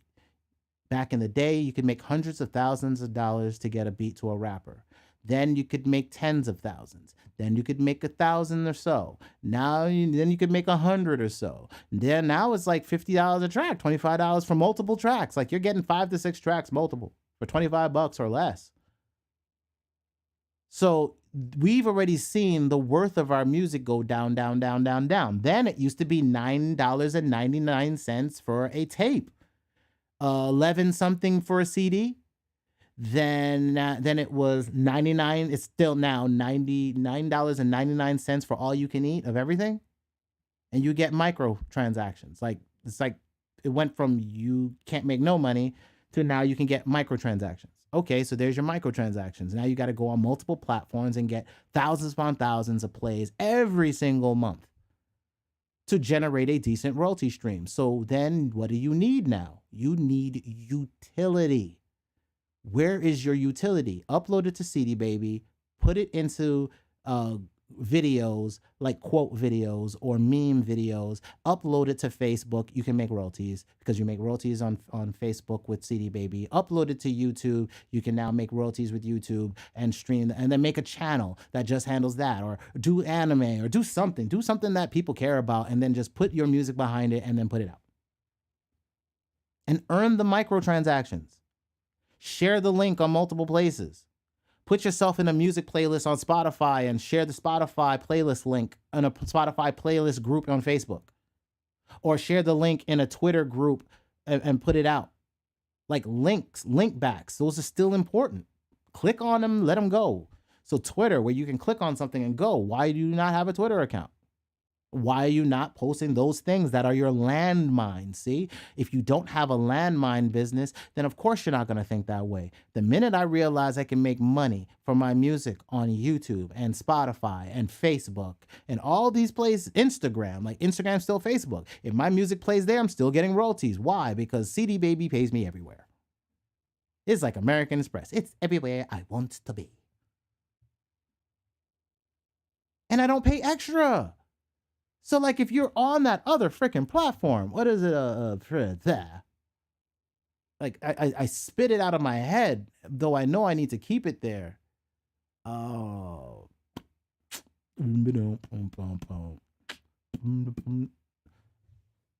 DistroKid, right? If you're using them and you look at DistroKid, you can get mad. I don't care. Look at that. And ask yourself, are you getting YouTube royalties, or you have to pay extra for that? If you have to pay extra for it, it is not truly unlimited, y'all. And what happens if you don't pay that subscription every single year? Because you got to pay it every year. It's not a one-time fee, I don't believe. I don't know. Right? So what if you got to pay that over and over and over again? Now that's not legacy wealth. CD Baby, I pay once. If I'm dead and gone, that account exports to an account that can now be attached to a robot that can now be left to my dependents. That's earning income. I can, in an automated way, create an automated, basically, trust fund that could be left underneath a trust, underneath the management of an account that has all of the seals and locks on it, so that, you know, basically encryption keys and all that other good shit. Like, I don't get. I get what the Cape Fear is out here. Like, okay, this economy is going to shiters. I get it. But your ability to earn digitally didn't. Your ports of exit for how you swipe a debit card or a card that's connected to their system, Visa, MasterCard, so long as you have that, you have international access to their SWIFT system. But understand, just like you've seen other people who have been removed from said SWIFT system recently, and people who've had restrictions to their account, and our brothers to the north in Canada have removed them, gotten, penalized on the SWIFT system. Understand that that is exactly what was happening on PayPal, and why I like a wallet that you can control the keys to. Yeah, you can stop me from being able to move my money, but I at least still have my money. Somebody will want my money, foreign or domestic. Oh, you don't want me to make money here? What country over there? You have a new system over there, and that system's not connected to this one? Okie dokie. Can I do business by giving you money over there and you can give me my corporation over there? Okay, we make my corporation. Give me my bank. All right, they'll transfer some funds over. Stop playing with me and us. The worst thing you can do is try to underestimate our intelligence as a people, like for real, for real. Like, look, all of these people have been worrying about this new world order. I'm here to tell you, if you are a brown-skinned person, you've already been there. Everybody else, welcome. Everybody else, welcome. Like, you're seeing what we've already dealt with. We've been in this. The new world ran over an old one. You called it the Dark Ages because our brown faces was on the walls. That's how much of an a-hole some of y'all were and are. So, as such, this new world order doesn't, it affects us. It does. But it has been, you know, the new order seclorum was on the printed money. So it's a new world for the orders. Like, they switched whampoon, the old orders money, to dollar bill, y'all. The new people's money with, you know, their faces on it. Their faces on it. Their face on the mountain. Okay.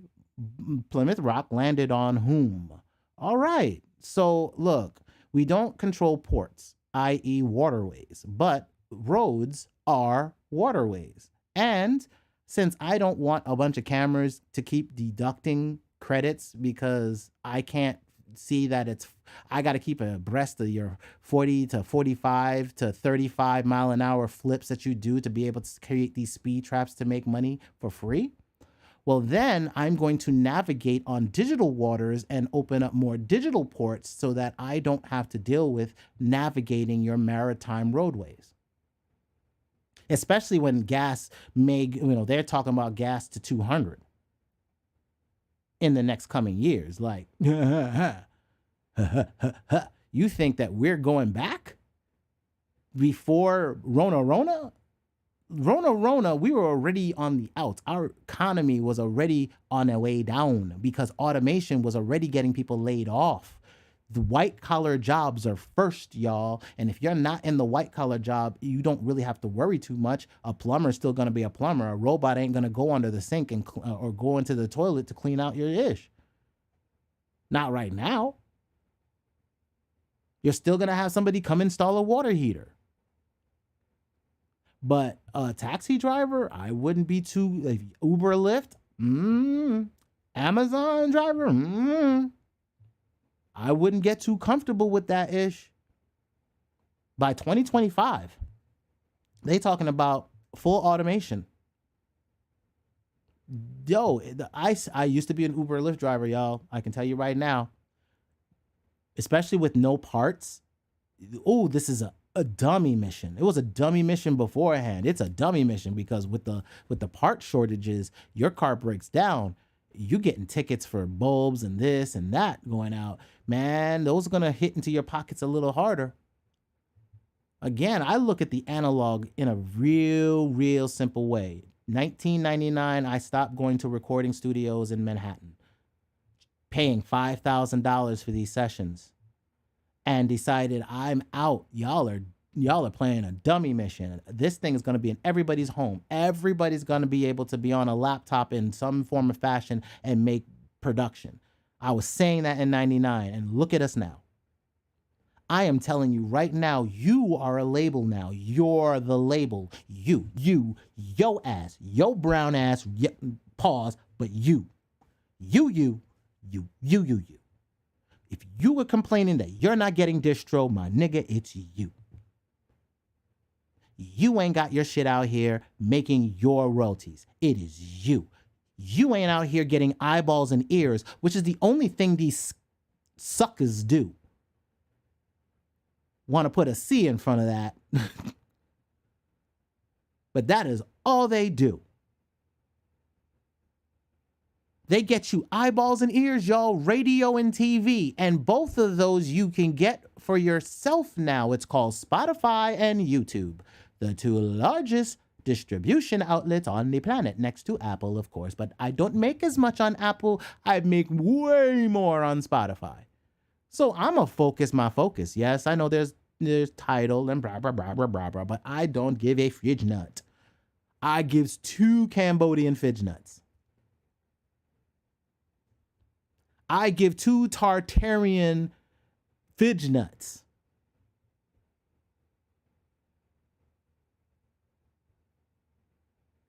For real, for real. This game is to be played, not played by. Y'all are sea mariners. It's in your fucking blood. You are on the waters. Pirates robbed I, sold I to the merchant ship. Bob was trying to tell you. You were on boats. Pirates got on them boats. Pirates don't go into the woods and get you, or in the deserts to get you. They're called poachers and trappers. That word was there. He could have used it for that song. He didn't. He said pirates. There's a reason. The pirates still fly flags. They're family flags. You call them logos now.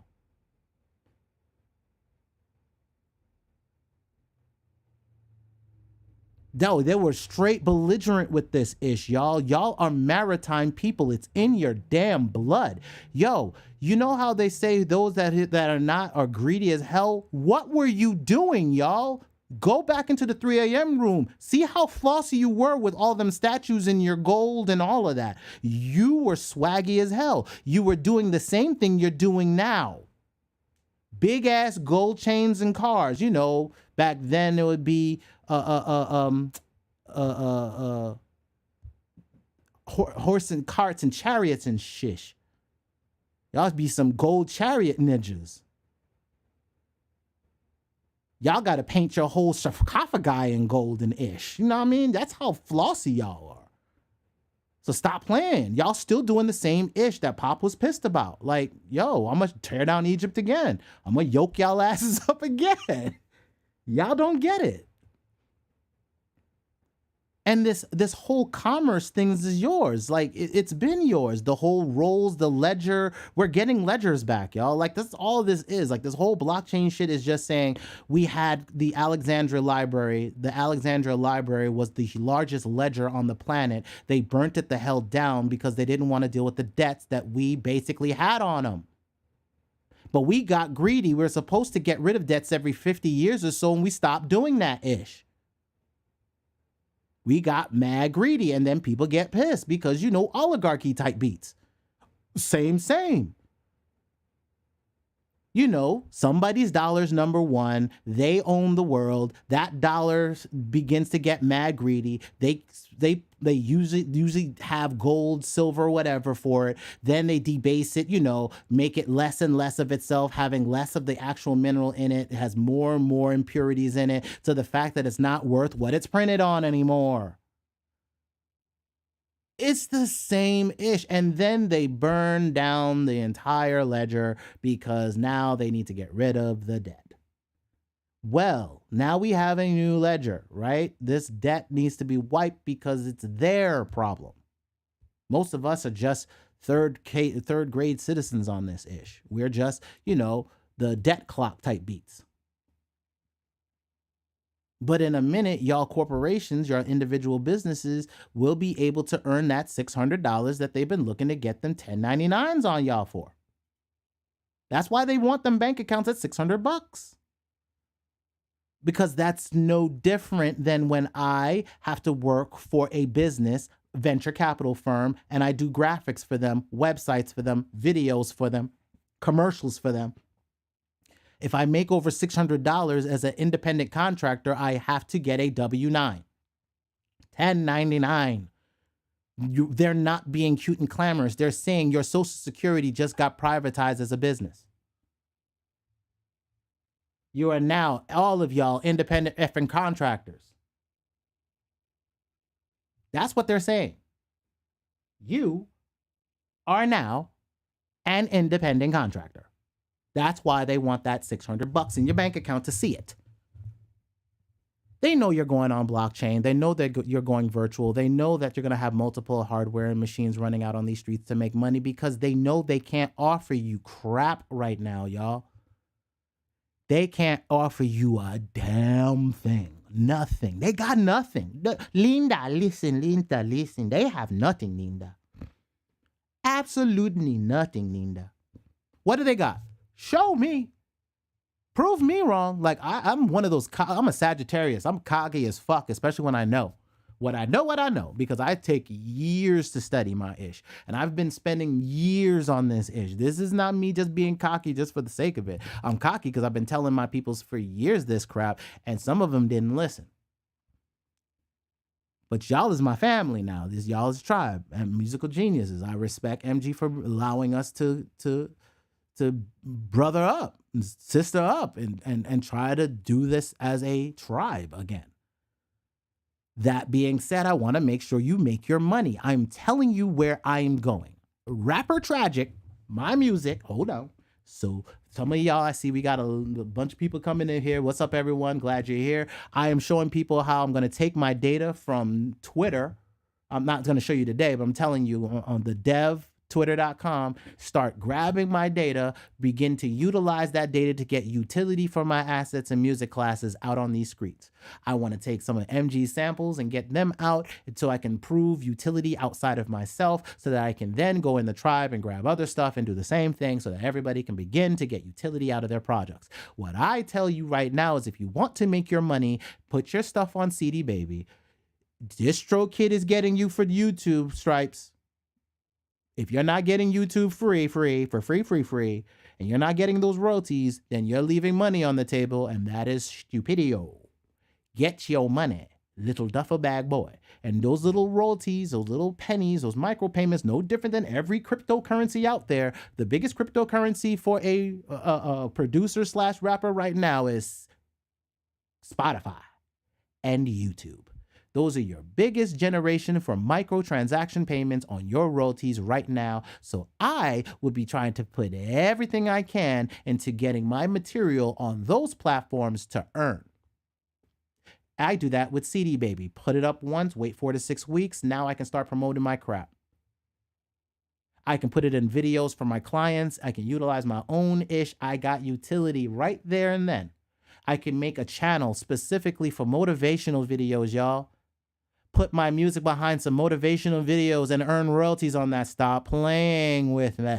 Come on, Cletus. You walk over, but you're limping back. Come on, Cletus. Come on. I'm telling y'all. I come at them with the same intensity. Like, this is like Danye calls me Crypto Scarface. All across the board at this point. All across the board. Yes, crypto is there to be the new database for all of these algorithmic APIs to get data, use data. Data is the new oil. I told y'all summer last year, and I'm walking that walk now. Xano is a database that has API access that I can download from the back end straight to the back end without the need of a front end. That means the database is programmable to self-store data to itself. If something over here happens, store it, grab this data over here and grab that over here and do this with it so that we can get this over in this field so that we can see it. Oh, we can put it in a pipeline to do this, to do this, to do this. Where is it in the pipeline? Let's send reminders and da-da-da-da-da-da. Then you can connect it to things like email through SendGrid APIs, or you can send text messages through Twilio APIs, and then you can get the information for a person's telephone number and the information for a person's email address, and now you can send directly to them from the back end of the system when things the system needs are necessary. Is it also that as these robots will be more efficient, people can build collateral faster so they have to make these micropayments to slow people down? No. No. Think about it this way. I pay a subscription fee. That subscription fee is what? $9.99. Now, what's my storage cost? Or what is my, okay, if I have that user, how much is he using of that service? Is he actually using $9.99 of streaming revenue? Or is that account just sitting there, really not streaming? So what they're doing is there's the amount of plays to how much revenue is being taken in from subscriptions, they'll post some of that as microtransactions. So if you have a subscriber, you're basically getting a fraction of the premium account playing of your music. So if it's a premium account, you get you get a price tag for that. If it's a free account, you'll get like whatever their advertising revenue is. Right now, most of this stuff is loss leaders. Your music has always been a loss leader though, RTP, for real.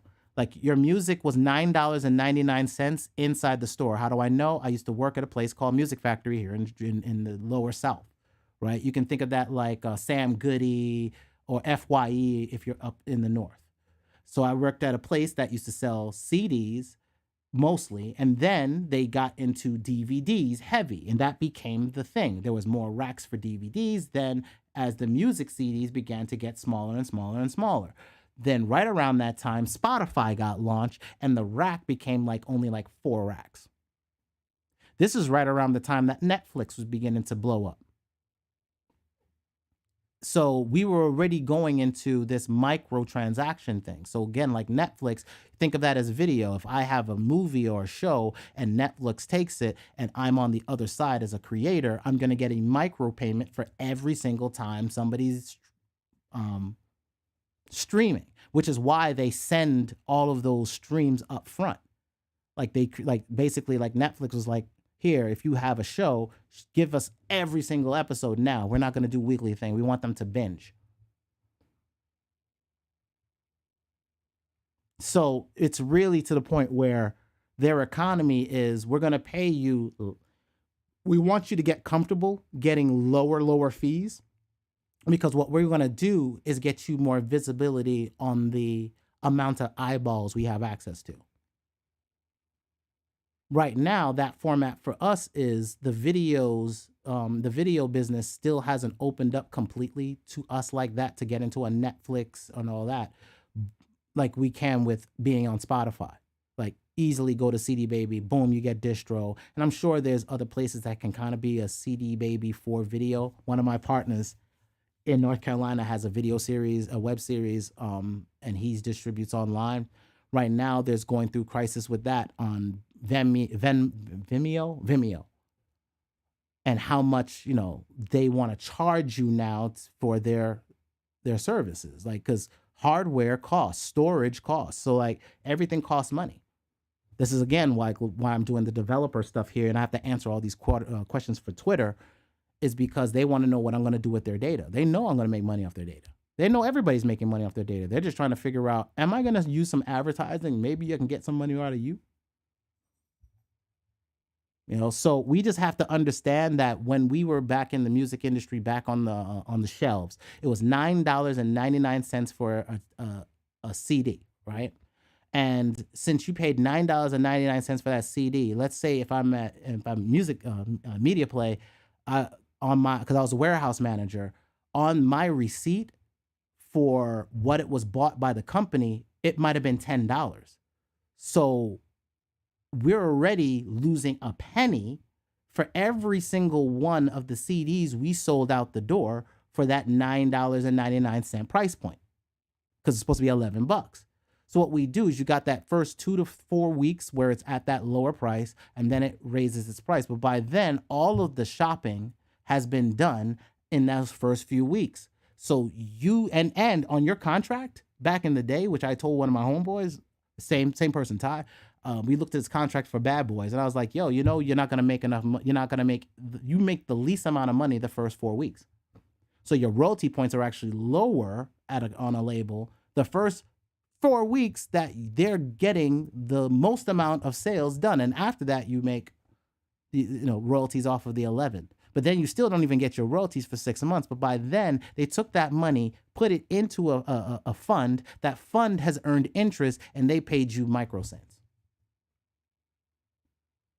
That's why they're always leveraged over you. That's why I'm always like, okay, well, if I know you're just a bank that's holding my masters or the property rights to my catalog or intellectual property, then I can distribute myself to the same places that you're on. Okay, I am. And then I can earn royalties against your artist, which I am, meaning I'm on the same level of Arista, Rockefeller, Strange Music. But the funny thing is, the minute you upload, so are you. It's just utility. It just goes back to that. And then what we have to do, you need millions of streams to be able to generate monthly income. How do you get millions of streams? You got to either make a bunch of music and keep getting your name in there, and there's no shelf life for that. There's no proof that a person can do that without help. You're going to burn yourself out. That's just not feasible. You can do it maybe for a year, maybe for 2 years, maybe even 3. But after a while, you're going to have a bunch of writers to help you continue that progress of content. No, what you do is you make content and then find utility. I've already showed y'all. I'm automating most of my utility. Make a video, put my music to it. It's uploaded already. I can now make royalties because it's been watermarked by YouTube. So now everywhere it goes, I will make money. If it happens to leak, hint, hint, hint. If it happens to reach, websites where they want music for free and they upload my music to YouTube for their YouTube videos, will I not get more streaming revenue and royalties? Yes, I will. So I could pirate myself and make money as a pirate? Lo and behold, is that not how America runs? Yes. Pirates, Rabbi, sold I to the merchant ship. Apple's CEO, Steve Jobs, flew a pirate flag in front of the Apple headquarters, letting people know he was a pirate. This is not for conjecture. This is real Apple. There it is. Apple's headquarters flying a pirate flag with the apple in its eye. Don't act like I don't know. There's Steve Jobs right there. And standing in front of what? The skull and crossbones. Come on now. Come on now, Cletus. Come on now, Cletus. California, right? Apple pirate flag. Come on, Cletus. Stop playing, Cletus. So, pirate flags, sir. Pirate flags are everywhere. So, where's yours? All of these businesses, all of these robots will help build out the content of your catalog faster, like mixing with automation, right? Mastering with automation. That relieves 8 hours of mixing time, or 12 or 20 hours of mixing time. If I can just get to a baseline and I can do something with it at this point, y'all, I am not too particular. Like, there is so much crappy music out there that's not doing any of that, yeah. Come on now. A bunch of people, okay, no, I'm good. Who's going to be mad that I use automation to get my content up and running if it sound good? Do I need it to sound like Timbaland mix my ish? No. Do I need it to sound better than me mixing my ish? Yeesh. So I will pay these algorithms to mix my ish because they can do it at a digital level I can't do yet. And then I'll just tweak my little sounds to what they give me. Get me my bass line. Get me where I don't have to do 12 hours worth of work to then just do Puffy and turn some knobs. Get me to puffy level. Robots, get me there. And I believe with like isotope and ozone and all that stuff, if you want to do it yourself, there you go. And I'm sure there'll be more software that comes out year after year. And I'm just like to the point where I don't want to concentrate on how good the algorithms are going to be. They're just going to keep getting better. Great. How do I get my content created and put out in a way that does not destroy my creativity? That I'm happy to make music. And how many revenue streams do I have that it doesn't have to rely on music? I.e., Nas type beats. What are you investing in? Where are your assets going? If you are the label, then you also have to understand you're a bank. And if you are a bank, you're basically your own central bank. How is your bank making money? Do you have your bank able to earn percentages and interest? I have a small little bank, and my bank has generated, this is only 2%, but its bot profit is 33%. And that's 33% in 19 days and 4 hours. How is that for transparency? Adam, this is traded. It's made 25%.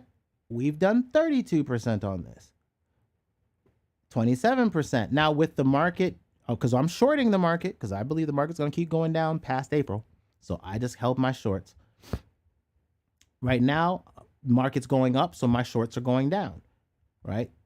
But still, overall, bot profit is still 7%, y'all.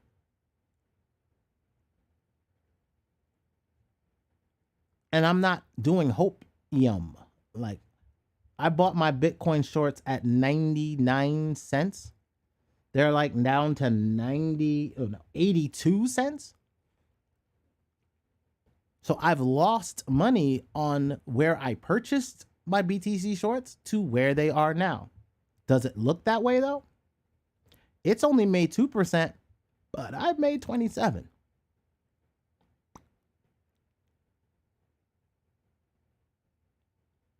The goal is you have to take your revenues and flip them for your own royalties. So take your royalties. So as your royalties come into your PayPal accounts and your bank accounts, you don't go spend them to just make more product.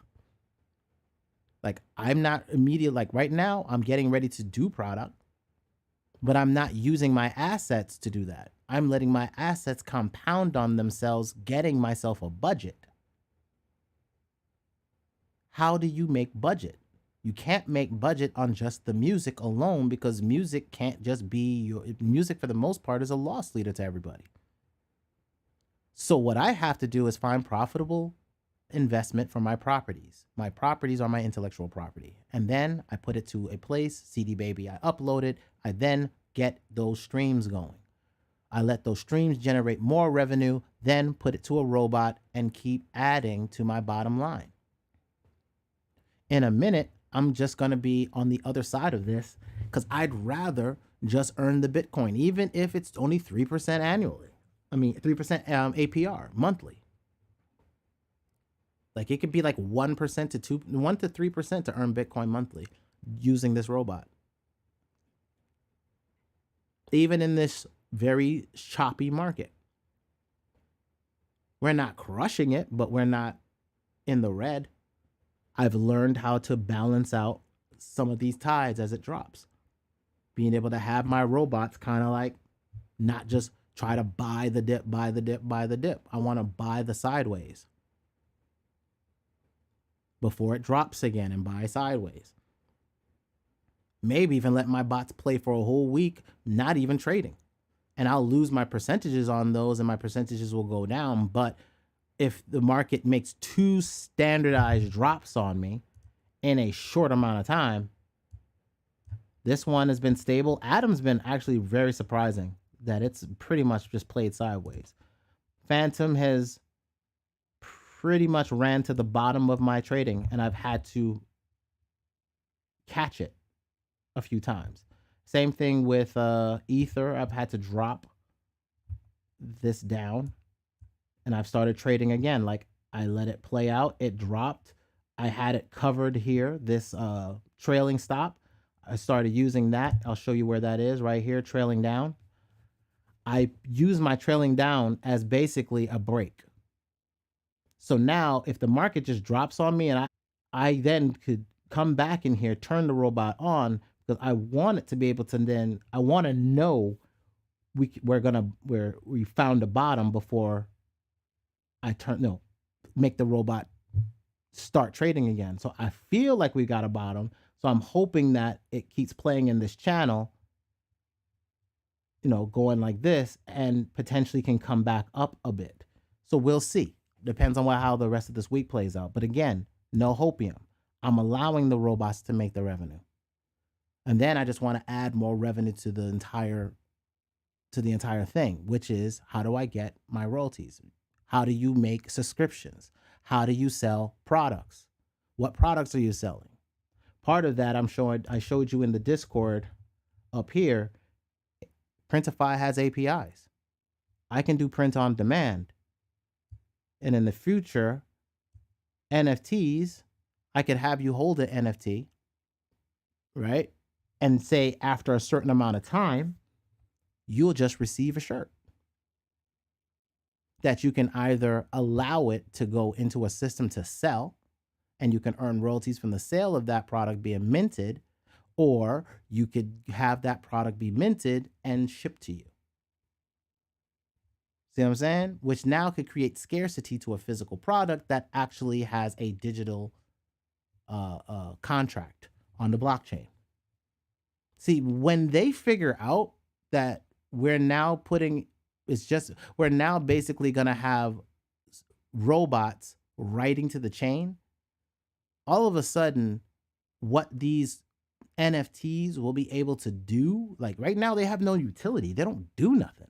I don't want a graphic. I can do a graphic by itself and sell the rights to that graphic and make way more money than trying to push some NFT project on a chain that I don't even think is going to be around in a year and a half. Right? We'll see who survives crypto winter. Like, who's going to actually have usable video games and not still talking about it's going to come next cycle. There's plenty of people that in 2017, 2018, they're still talking the same smack, and we're in crypto winter a second time. And they didn't get nothing done this last cycle. So just get ready, y'all, because Toxic Hustle is going to have e-commerce. We're going to be working on the market. Well, I'm already, the e-commerce is in play sometime this year. For this phase, we're phase 2, we're working on marketing and getting the marketing down. And then we'll get e-commerce. And then with e-commerce, we'll also be looking for e-commerce to be a marketplace. So how we set it up front will be marketplace driven, i.e. A role or individual entity like me having multiple products that I'm selling. It could be samples, it could be beats that have rights to be able to earn for distribution credits. Or it could be Toxic Hustle, in which Toxic Hustle has subscriptions and services to itself that it earns and giving access to things inside its role management system. So like, let's say you get the newsletter, you want the Toxic Pulse, which would be like our business newsletter and what we're doing in real time for how we're doing business. Like, and it's not like a week thing. It will be more that now that I have more time, it'll be me spending more time actually discussing immediate business actions that are happening, not me waiting a week or two for you to hear that stuff, or showing things that we're doing in news and how we're utilizing that news in real time, or being able to have you have access to certain things so that you can create content for yourself, like copy and paste content that you can now distribute on your own.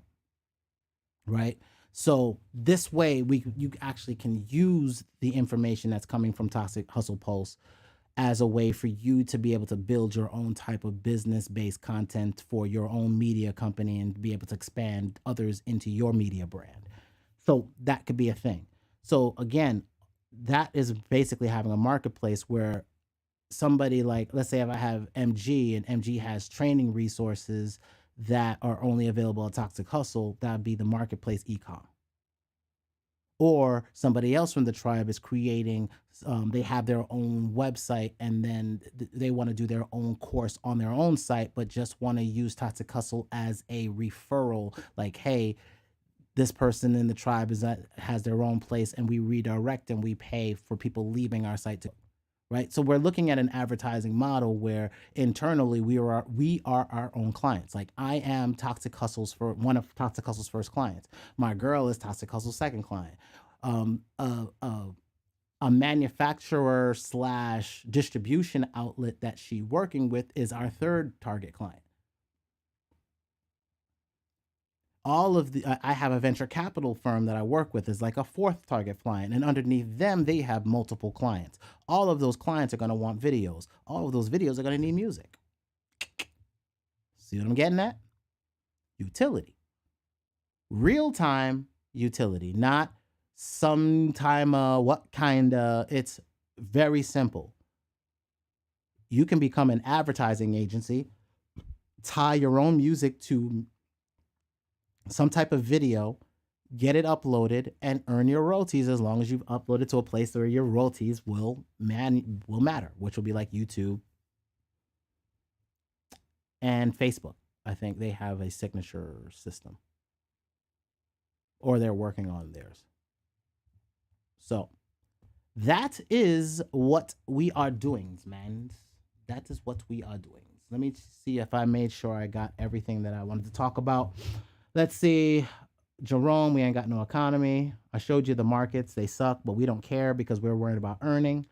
Defaults have begun. I didn't really show you the defaults, but there's plenty of news articles that are talking about the fact that defaults are on the rise. So if you go back to 2007, 2008, when you start seeing that, that is not a good sign, right? That just means that they couldn't afford to stay in their homes, which means they can't afford their bills, which means that there's fractures happening in a lot of supply chains as far as consumers being able to afford things. People are making decisions whether or not they can pay their rent, pay their bills, or eat, y'all. Some people are foregoing homes to maintain food. And then they'll get away from cars to maintain food. You saw a dude was living in his job. And he got fired. So we have already begun to see the weakness in the market. What does that mean? It means when this next quarter's numbers, so again, April, May, and June, we're going to start seeing numbers that are going to be weakening. People are going to miss earnings calls, which is going to make the stock market again go down, which is why my shorts on the stock market are still there. I haven't moved them. I'm still shorting the market. I'm shorting the S&P 500, and I'm shorting the Russell 2000. I showed you the Fed coin as far as FedNow is coming. It'll be here next year. So there's the government money. Business pivots. I told you about my clients. They're now doing blockchain-based businesses. They're buying storage containers and they're putting mining equipment in there and they're starting to mine with electricity. They're making money from machines. Robots aren't coming. They're already here. I already told you we're doing that with food. I showed you a database that is a robot unto itself that can gather data onto itself and feed itself its own data without a front end. That's Xano. So that is the software being roboticized. And now I'm showing you hardware in the food industry. One of the hardest industries out here is becoming super automated. And we're getting ready to have machines that run behind the scenes doing these things. And guess what? What I'm telling y'all is the fact that we are looking at being able to create machines that do microtransactions and we get paid for it. See? But we need to know what crypto is going to do, all that and all that. So we're still waiting. Let's see. Bum, bum, bum. The Internet of Things is getting automation and cash flow. I already showed you that. APIs, I showed you that. I told you about T.H.o.Rs, the Toxic Hustle organizational runtime. That's all the robots that are running in the back end that are going to allow us to do our work. I told you phase one was us looking for a platform to be able to run our software on. It's Xano. We write our functions back there. I already showed you that in earlier this video. And I began telling you about phase two, but let's go ahead and ride that out. Phase two, Toxic Hustle. What we are getting ready to do in phase two is the user experience. That's being able to have a website in which it looks good. It's getting data from the back end system. It's going to have e-commerce and potentially marketplace capabilities. In that regards, content and the creation of content, whether it be art in the future, whether it be products and services. That's what they said about Domino's stock being a tech company rather than a food company. If with all their roving robots, they could be kind of considered a tech company, but who really runs those robots? You know what I mean? Like the delivery robots is another company, it's Novio. So they're using a UK based company for the company that's driving those vehicles. So that's not even their tech. And then the pizza robots, well, there's plenty of those. So I wouldn't consider them a tech company unless they're outsourcing the tech to multiple other companies. So what I'm looking at then would be who is the companies that are making and manufacturing the actual hardware itself. Because I'm pretty sure Domino's is buying somebody's crap. What you're hearing when they say that Domino's is a tech company is somebody that's looking at the fact that they're in robots, but not asking, well, who actually makes them? Who's monitoring the software? Are they just another client to whoever manufactures that dish? Yes. The company that's doing that is in the UK, and those are the ones, that's the robots that they use for supermarkets. So the robot that's quote unquote delivering pizza is actually getting more facility in delivering food in general from convenience stores. That means it could be used in the UK, and it's a hop, skip, and a jump for that being technology that'd be all over Japan and China. Well, depending on China's state after this whole real estate capitalization debacle. But the companies that I'm looking at is who's manufacturing all these delivery bots. I'm not looking for any drones in the sky. I'm looking for anything that rolls. And how many industries are they in? Are they a one-trick pony? Or do they have multiple avenues of disposal of dispensable cash flow opportunities? So, like, are they in the restaurant business? Are they in the pizza, the pizza or food delivery business? Are they in the convenience store business? Can they be used in warehouses or on campuses for delivering things across campus that are still physical based? So it's things like that I'll be looking at. But for what we're doing, what our company is doing is catalog management. Again, we're not trying to be cute and glamorous with it. It's data management. We are a data management system, a utility system. Basically, what I'm trying to be is Nielsen ratings internally.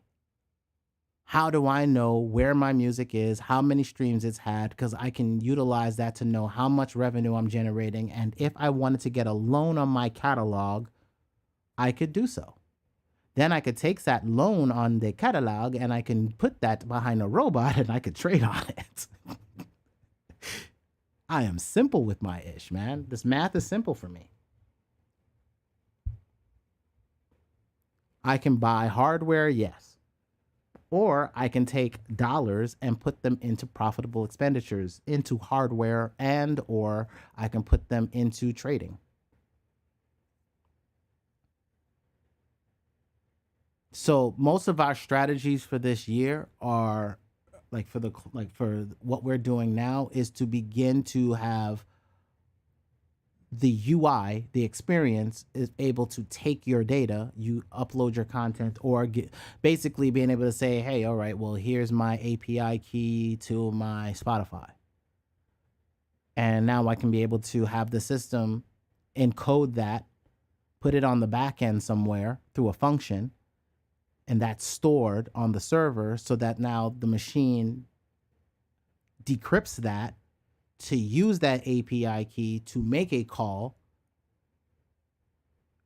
deletes it once it's made the call of the decrypted usage of it, and then goes back to business as usual. Right? It goes back to now it has its API key and it can now mark it on your behalf. Now, getting to that point, I don't think that's this year. I think that for Toxic Hustle and myself and maybe my girls' catering culinary business, that multiple products that are going to be launched this summer so that I can start testing, grabbing data from CD Baby and importing it.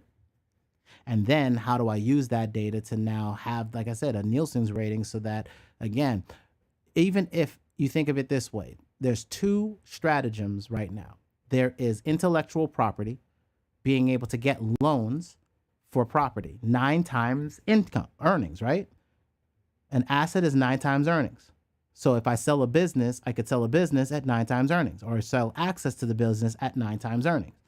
And that's so if I have a catalog product and that catalog product has utilization, i.e. like the Beatles catalog that Michael Jackson used for Nike's Revolution, because it was purchased for that contract, its usability went up. Hence, how much that catalog was then worth if he decided to resell would be higher than when it was first purchased and it wasn't really making any money.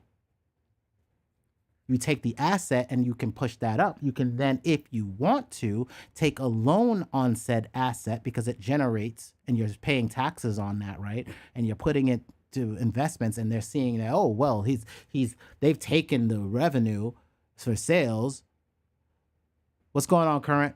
They taken the revenue for sales and now they put it behind some trading and it's earning interest payments per X amount of quotum. It's now worth this as an asset class because it's tied to this.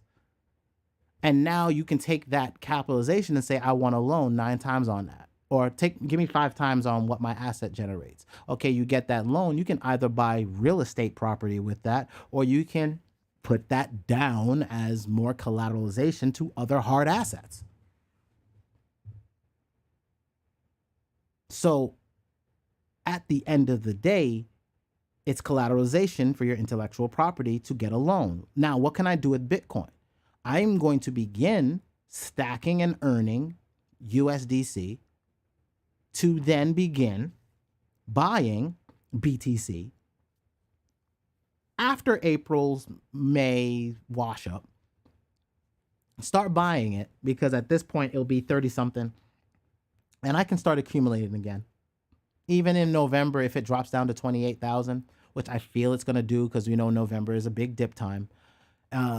Even if it does do that, then I'm still going to like the robots trading sideways for the most part, up and down, up and down. I just make sure that I'm in a range of that up and down pattern.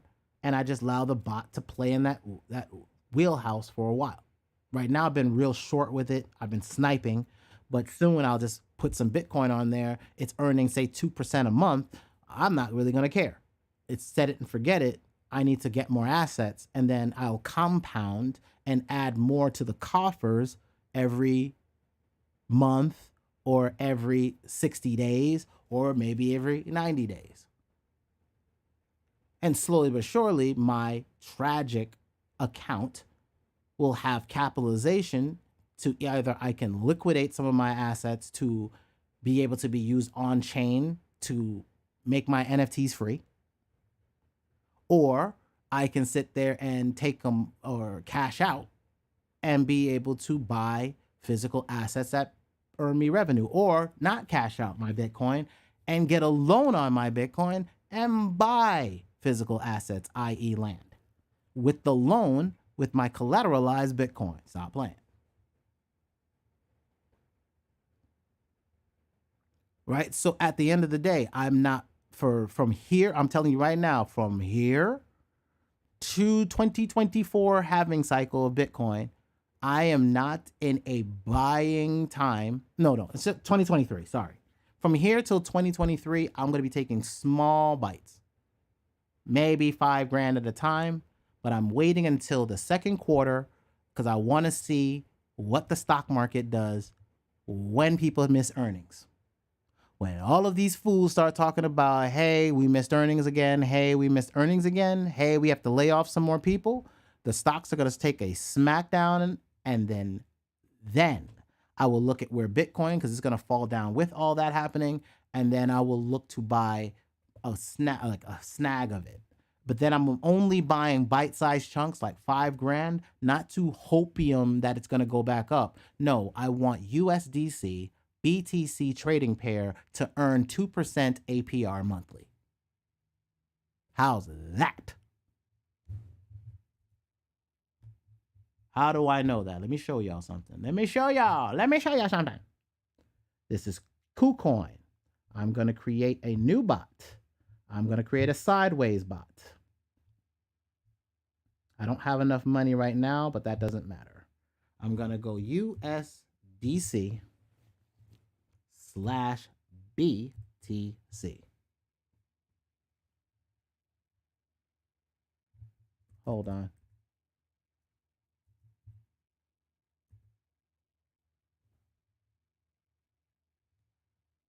Let me put BTC.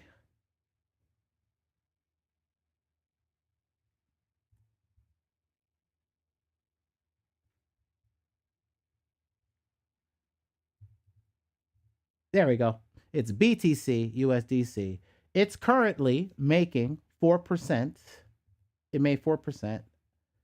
All right, let's back test what it's making currently 30 days. It's making 3% 30 days. So 3% currently is what it's making. Now I'm going to show you how to freak this for free. Like free. Here's how you freak it. You take this where it says the grid snap percentage, and what you're going to do is you're going to change that to 2.98 and hit enter. Wait, sorry. 2.98, and then you're going to test that same thing again. Now you've just doubled. So now you're looking at 6% potentially in that trading range. So now you don't think I'm going to put a bot on that to potentially earn somewhere in around between 4 to 6% monthly? Is this why we have Russia-Ukraine issue and China restricting the supply chains? Food. Everything's going to be expensive. This is the what are they calling this? The Great Reset? How can they reset you if you're not getting all your credits wasted out? Yo, this is the greatest bankruptcy play ever done. Like, this is literally, what is that, Monopoly? Think about it this way. What happens on Monopoly? When you're on Monopoly, when you go around the board, nobody really owns anything. So it doesn't really cost you much to go around a cycle of a business cycle, right? So that's basically you going around the board is going around a cycle of real estate. But basically, you go from poor area right by the go, and you go all the way to Broadway and all the expensive-ish. So you're going from all the way around the world. And as you're going through, you can buy some of the cheaper areas. And then as you land on those things, those are ticking time bombs that cause you to lose some money. And the more, 4 greenhouses, 1 hotel. And the minute you put a hotel on there, and then all of a sudden the money went up. It got mad expensive the minute you start throwing hotels on the land. Okay, so now what has happened is that our dollar, they've been printing the hell out of it. Yeah, it's credits, whatever the hell. They say they don't print money. They print access to buy stuff, right? So when what capitalization in our economy is supposed to mean, it's if I work and you work, we work X amount of hours based off of whatever it is to make that service right and work end to end, there is a capitalization and cash flow that's happening and if I sell, if I sell all the way in the store and I'm selling a product and I sell that product for $2.99, I am using the law of averages and and I have to make sure that I'm looking at scale to keep my costs down so that even if it's them, the store, buying X amount of cases out of that, they're buying cases of stuff of mine, and it's at such they have to get their margin. So if I sell them a bottle for, let's say, $1 and they mark it up for $2, they're trying to get their capitalization out of there, and everybody's dealing with margins. What we have right now is the entire populace, all governments, did the exact same hustle and threw out money to no movement and no action and no actual labor. So no, what happened was, it's not any restriction. It is capitalization effing up everything. The Fed caused all of this. When they put money into a system, it's going to go someplace. It goes into the things we buy, the food, the this, the that. What's happening is we outsourced everything, including our crops. Do you know what it takes for crops? Oil. The byproduct of oil causes you to make some fertilizers. So if the fertilizer goes up, how much is it going to go to the farmer? If the farmer has to pay more money, how much does he have to sell it for? And subsidies to the farms have to stop because they've been subsidizing the farms and basically having our farmers just, hey, I'll take your corn even though, I don't need this much corn. Well, what's happened is now everybody's closing up their food resources being sold other places, and we're not in a position to be able to manufacture our own food at scale. And we've destroyed our farmland. We have issues everywhere because there's going to be wars and rumors of wars, and that issue over there is part of an agenda that's bigger than what we're seeing on television in the first place. It's the agenda where they get done exactly the way we've been done.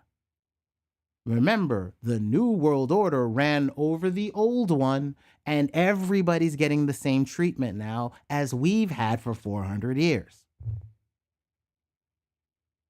No, what you're seeing is them New World Ordering themselves. We just stay out the way. We have to create commerce because at the end of the day, commerce must flow. Rich people have money. They want to buy things. They like to promote themselves. They need to feel better. They will buy from us, the creators. We're not that important, yet we're that important. When you watch a news report, is not music playing? I don't really care about all of the other political bills. I don't have time for that. How do I beat inflation? Inflation is damn near 19%. How do I beat inflation? That number they're giving me is bullish. I've gone to the store. My steak is 40% higher than it was last year. That's way more than 19%. I'm being nice. I'm being mad nice. So how do I beat inflation? I have to survive past a recession, depression. You got to go back to the recessions and depressions and understand this ish is the same hustle that caused Rome to fall. This ain't a new game. No, what you're seeing, RTP, is go back to what that video I put out last week. Go back to that video I put out. Where is it? We gotta go back up. We gotta go back up. Give me a second. It's gonna come up soon. I know we didn't go that far. Should be. There it is. Right here. I'll put a link back to it. Copy link. V at RTP. Boom. That way you can just click on the link and it'll slide you right back up. Watch that video. Changing World Order. The same ish happens. Yeah. Ray Dalio. It's the same ish over and over. We are playing the same cyclical game since Roman and Greece and the Dutch, like, because we were there.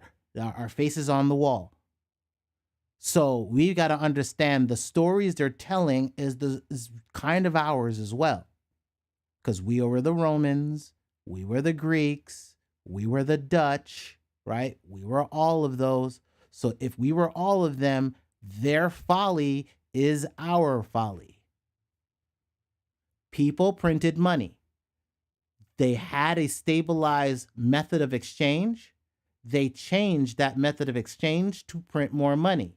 In debasing their dollar, they created a wealth gap. They then used their oligarchs to keep their wealth, and at the fourth generation, for those that hate me, squander the money. It's right there in our Bible, right there in Deuteronomy. The same financial advice is sitting in Deuteronomy for how we treat Father is exactly how we treat our businesses and our countries and our commerce and our currency. By the fourth generation, for those that do not create the money, they waste the money and they become the oligarchs and they get usurped. Somebody else comes with a new money line, and that money line becomes the new standard value. Right now, we've been the dollar value. Why did it become the dollar value? Then we had gold and need to get off the gold standard. The reason why we got off the gold standard is because these suckers thought they had the whole oil thing locked down. They locked down. They thought. And if you go back in history, you'll find out, and you'll have to go back to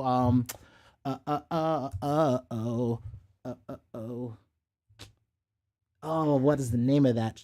There's a documentary about Standard Oil.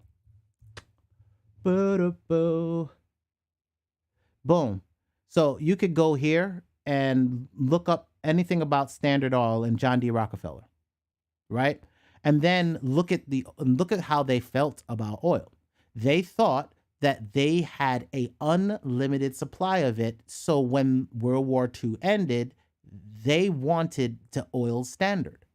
That oil standard is because they thought they had it locked down until the 80s came around and they realized all of those Texas oil wells were beginning to dry up in the 70s and 80s. And they had made a mistake. So then they made a deal with Saudi Arabia since they found all that oil out there. And now even Saudi Arabia is buying land, right? Because they know at some point this whole oil thing's gonna run out of steam as it being used as a major commodity. The next commodity will come, and then they'll make money on the next thing. Meanwhile, between time, we'll just have energy, and everybody will be making energy. So energy is not going to be the thing. That's not going to be the tech. It's going to be what's on top of that tech that matters. The Internet of Things. Where's your hardware to utilize this excess energy that'll be here in about 5 to 10 years? Because we're going to have a lot of effing energy. There's a lot of ways to make it. There's going to be a lot of energy credits flowing into this system. As soon as they start linking these networks together, there's going to be a lot of energy being manufactured, and they're going to have all their quote unquote green initiative, the great Green New Deal, to get all these corporations to get all these credits, these carbon credits. Boom, boom, boom. Like, come on now. Y'all got to know that your money's changing on you again. It went from Wampoon, then it went to gold, then it went to Standard Oil, and now we're going to carbon credits. I don't know if that's what it's going to be long term. Carbon credit is a permit that allows an owner to emit a certain amount of carbon dioxide or other greenhouse gases. One credit permits the emission of 1 ton of carbon dioxide or the equivalent, blah, blah, blah, blah, blah.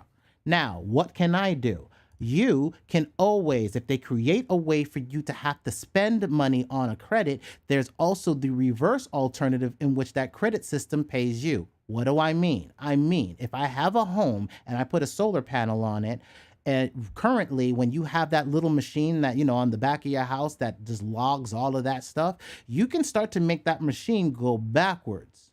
If you have a contract with your actual energy company, they will buy that and you could be on the grid. It takes about a year to get there, which is why blockchain and Elon, Sir God Elon, went ahead and did the whole Dogecoin thing. Because remember, Elon was a PayPal guy. So having access to some kind of chain that he can now have in his little machines, because his greatest loss leader is the fact that when he puts a solar panel on the roof, it may take 8 to 9 months before it can actually generate revenue or credits, because they have to link it to the grid. Now, if I put this system up and get you to Wi-Fi the experience, I can now put a machine, Raspberry Pi or some chip I manufacture and boards I manufacture inside these things and have them mining Doge or Bitcoin. So he's just buying the Doge network to get more Bitcoin cheap. Giving him a ledger that could potentially in the future with the Bitcoin Lightning Network and all those low-cost transactions, that he can now have his robots send all that data on chain. And then he could actually give revenue streams for people that buy all these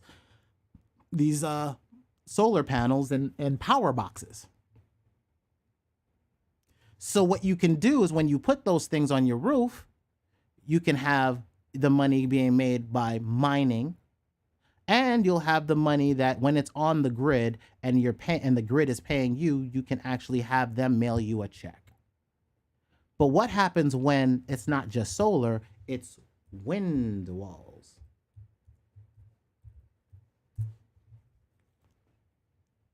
What happens when you have a box? Oh, I'll hook it to a box, Linda. Listen, Linda, listen. I hook it to the box, Linda, and the Linda makes money in the box. The box has a hard wire. You see the green light, Linda? The box is digital, Linda. This is a thing, Linda. That's what I'm saying. There's going to be plenty energy.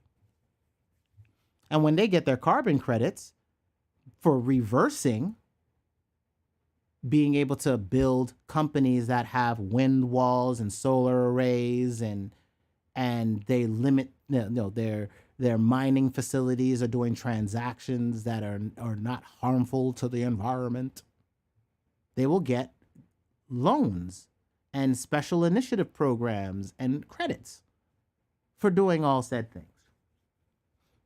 That's how some of these businesses are going to survive this digital flippening,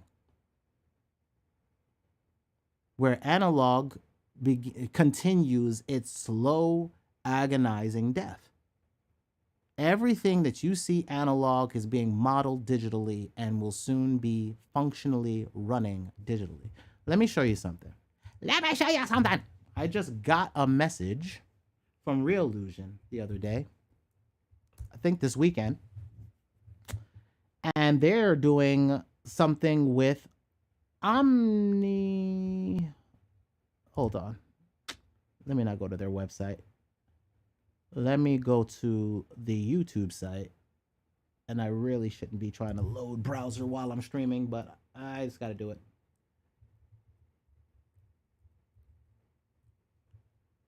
Real Illusion, right? And there's some new-ish that happened. Here it is. 1 day ago, AI controllable 3D people and mocap animations for AEC information. AEC, as I guess, I don't know. Who knows? So let me just show it to you, because I saw it, but I had not viewed it.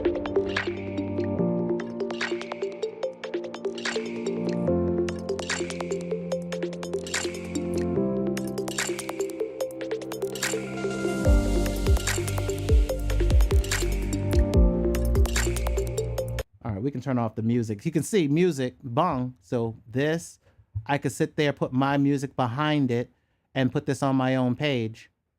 Boop, boop, boop, boop, boop, boop. All right. Animated 3D for industrial, lightweight rigged. So they've got your people.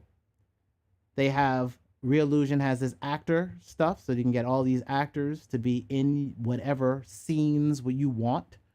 So again, as facial recognition and making your own shows and having your own entertainment for where your music sits, I'm trying to tell you the way that business is going to be done is going to be different.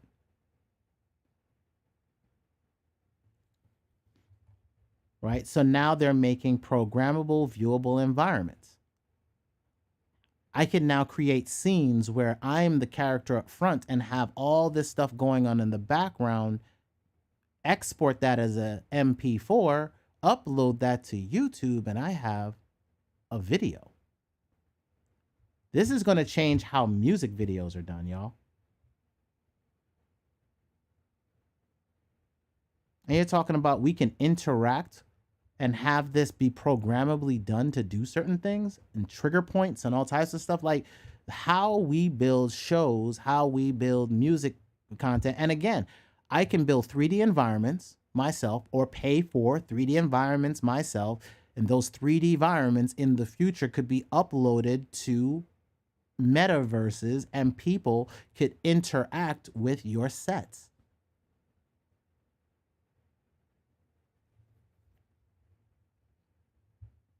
Create sequence with multiple motions.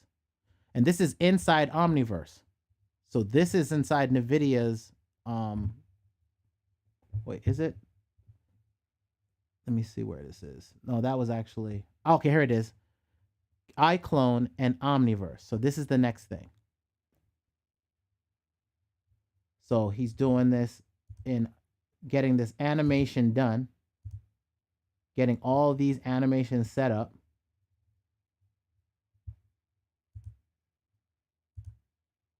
Being able to stylize whatever clothing's going to be in whatever environment you want them in. Facial performances, so commercials again. And what happens when it goes into better rendering engines, right? What happens when it goes into a better rendering engine and it looks more natural and real? Look at him. So, like, as I telling you, how shows will be produced in the future is going to be motion capture. No different than the gaming industry, but that technology's coming down to you now. It used to take hundreds of $1,000s to do that. Now we're talking about a couple grand. Again, what are you doing with your money? Are you looking at the future of products? Are you getting into these softwares and buying licenses into software that will generate an income for you? That will bypass your worry about what's happening recession-wise. That's the reason why most of this talk isn't been about worrying about what the stock market's doing. I don't care. I've been shorting the market. I'm still going to continue to short the market. I don't give a damn. I'm still going to be shorting the market.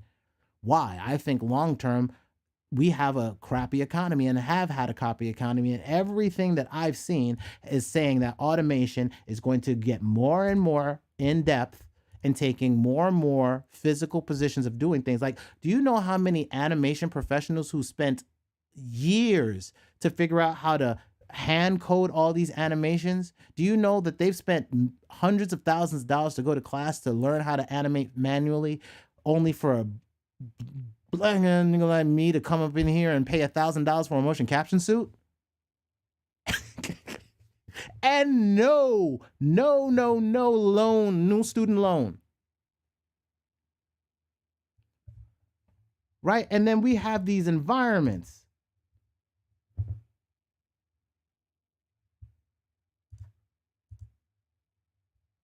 These animations.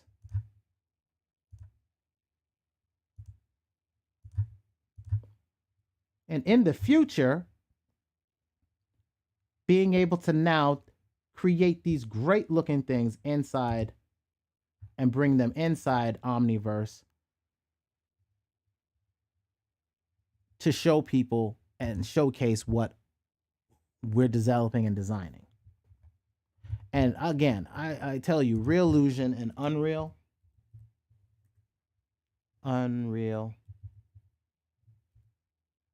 5.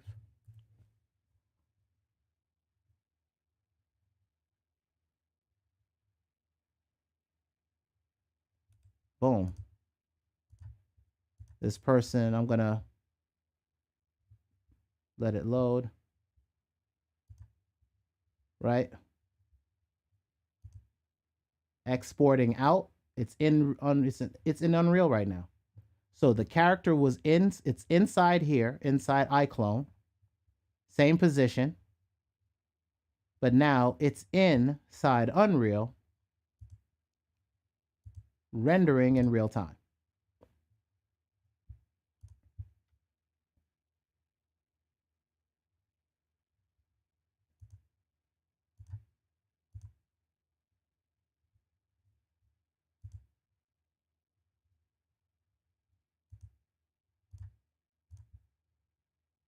I'm trying to get him to actually do the motion. It's busy just working on all the art.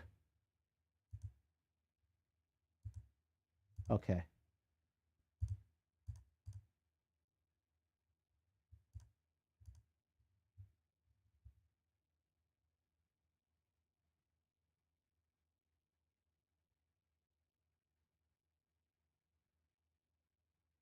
See? So he's taking animations he's done in iClone, and inside Unreal, those animations are happening.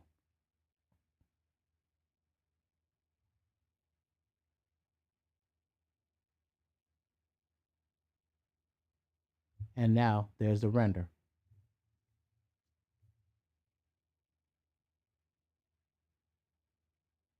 Come on, man. Come on, man. Like, this game is changing. Now, what happens with your assets now that you make these 3D assets? You can now put them on clothing. You can now make, that's your product placement on product. Now you can sell those products. You can make NFTs for those products. You can create environments where people have access via NFTs to specific places and locations in metaverses that you control, land and all that other stuff. Like, we just got to look at property as property. Like, we got to think crypto just means we can program property. That's it.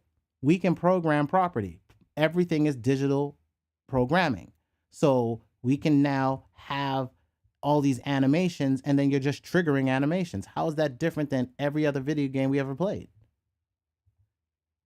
Back in the day when you played PlayStation, it was basically a character that had a set of triggers of animations that happened, and you had them all linked together. Now those animations are just script files, and now you can just stack multiple script files with that individual character. So a character could have thousands of script files that do all these animations without you having to load down a bunch of MPEGs to do those. Like back in the day. Now you're basically saying that you've digitized these animations. What happens when those are on chain? You can download those on chain, and those automatically get added to your wallet and your character.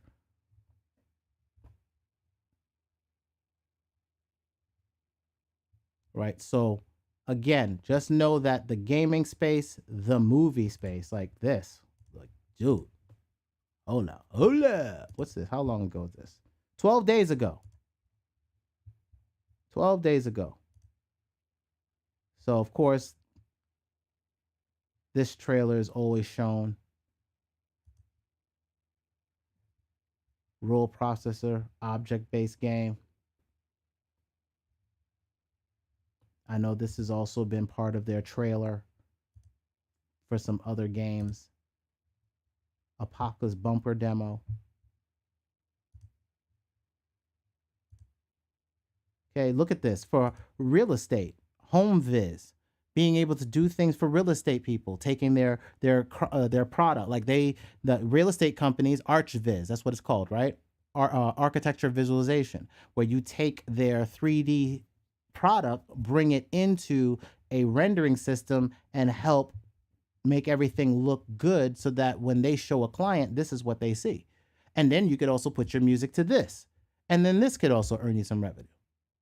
Or you can find ArchVid videos and be able to put your music to those and just showcase your music to other ArchViz things. Like, there's plenty of ways to get utility out of your asset class, which is your music you've uploaded via CD Baby. Right? As all of these rendering engines get better and better and better, you'll be able to get more and more quality stuff. And I'm looking at this for like being able to create music videos, right?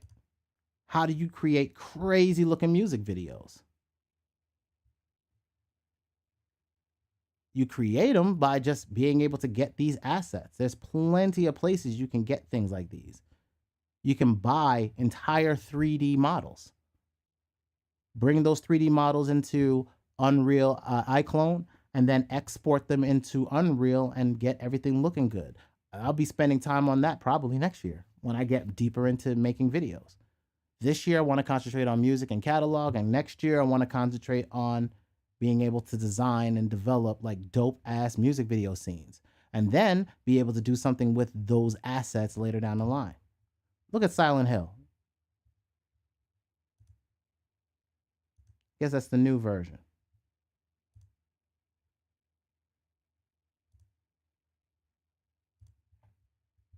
So like cinematography and Unreal is going to be ridiculous. Look at this. Are you serious? The photorealism that's going to start coming out from all of these in time. Like that's an opening scene right there for something. In a world far away, in a cave, where there's light and a shovel. Like, look at this. Like, these are all scenes that could be dope for something, right? So it's, and again, you can buy scenes. So you don't have to think that you got to do these all yourself. You can end up being a texture designer, figuring out how to do textures. I did that in Second Life and made a lot of money texturing things. And again, doing things like finding real estate companies that are developing companies that want people to learn rendering, or not learn, but have skills to give them a look that they're looking for.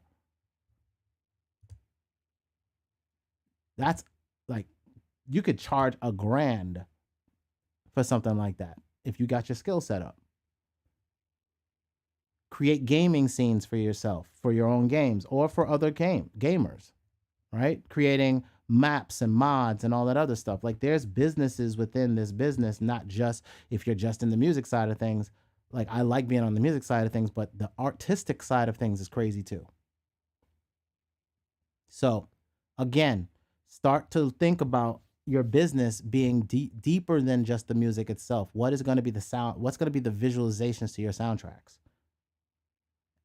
Like, you could sit there and just design something dope and just create these camera moves and scenes and just have your music playing. And that's it. That's all that's happening here. Right? That's it. Nobody was talking. They're just playing music. So again, your music needs utility. Here's how you get utility out of your music. You could market other people. Like, look, you can go Archiviz, right? And you could find people that have dope arch visualizations. And once you uploaded your music to CD Baby and you have the access right, try to get them to give it to them for free, to use it in their videos, right? Or ask them if they could utilize some of their visualizations and promote them.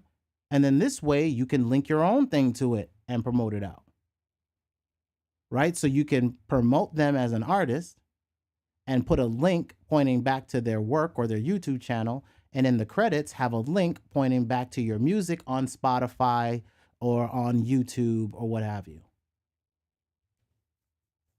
Monkeyverse. Yeah, Current. So again, photorealism coming into Unreal will give a lot of cinematography heads a new Jones in life. And there's going to be a lot of businesses built off the fact that, look, before we even deal with crypto, which is just a damn database, before we deal with databases that are extremely expensive, what do you do with databases now? Because as soon as that database gets an API, y'all can go ham with this. But it's only until you get there that it's all going to make any sense at this point. So for the most part right now is we have APIs, we have databases, we have access to be able to store our own data. We have access to be able to gather that data and store it in our databases. We have access to be able to use APIs and connect them to graph databases and get algorithms to give us consensus uh, um, and tell us how and what is gaining traction and what's not. Like there's things for all of that. And in the long term, you then could then look at your royalties from your the distributor, which would be for me, CD Baby, and then upload that to a system to be able to now see where your royalties, how are you doing quarter to quarter to quarter? Are you going up or are you going down? No. Usability, utility. That's the only thing that's important. If you're dealing with music, where is the utility? So if you look at this and look at these places, there you go to begin to have a utility. Also, another thing that you can do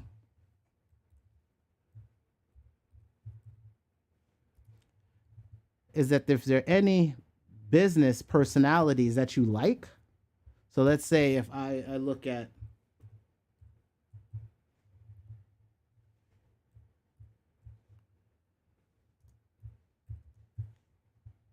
I look at, Maverick of Wall Street, right? Let's say I like this guy right here, Maverick of Wall Street. Here's a play lesson. Right now, I could take Maverick of Wall Street videos, put some music behind some of his clips for a day, and he does a video every single day.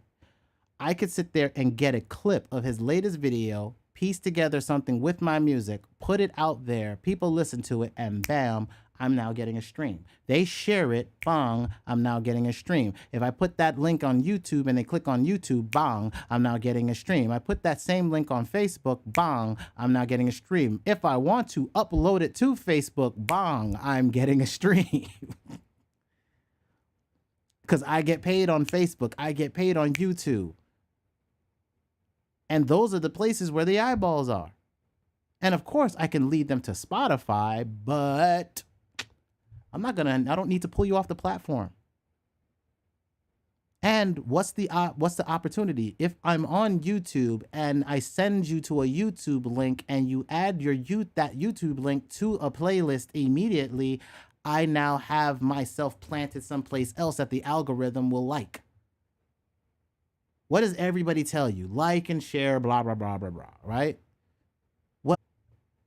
If I'm able to share this content and keep pointing links back, pointing to the YouTube page that has my music playing, and then people link that page and put that music in a playlist that they listen to on YouTube, and they stream YouTube like a radio station, YouTube becomes my radio station that people play music on. But now I don't have no hopium or cap in my rap to get paid. I don't need to SM Zeus shit worrying about some rapper to get on my beat. I'm a rapper and I make more money on it not me being rap. I make more money on me not being on the beat than I do being on said beat. Why? I can get more utility for an instrumental than I can from my rapping ass. Pert. Right? If I have a commercial that has a voiceover, I can't be rapping on top of it. Duh. You can just make you can have those be like pop up. It's a beautiful morning.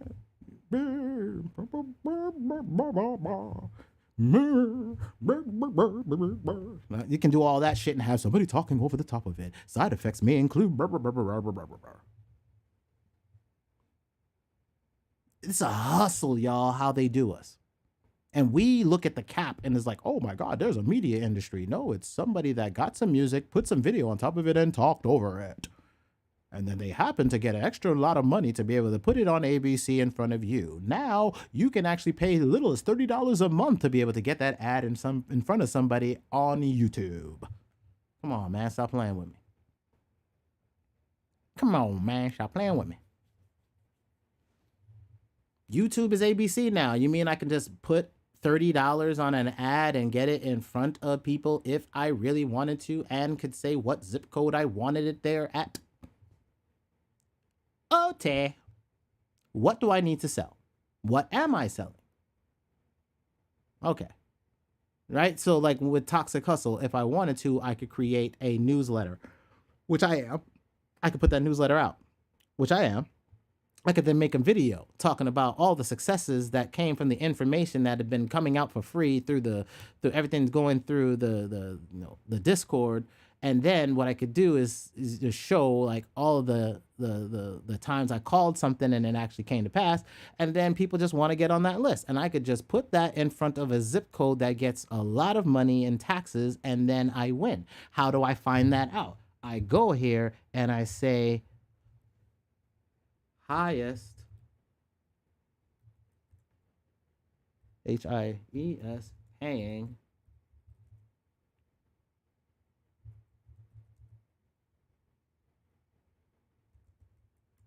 zip codes in, let's say, North Carolina. My homeboy lives out in North Carolina. So, bam, now I have these zip codes. That these are places that get the highest amount of pay or highest paying taxes. You can do that. But how highest, so now I have this list of zip codes, right? So now I could take these zip codes and I could put this, Cary, North Carolina, and say, I want to have my ads in Cary, North Carolina, maybe at this zip code.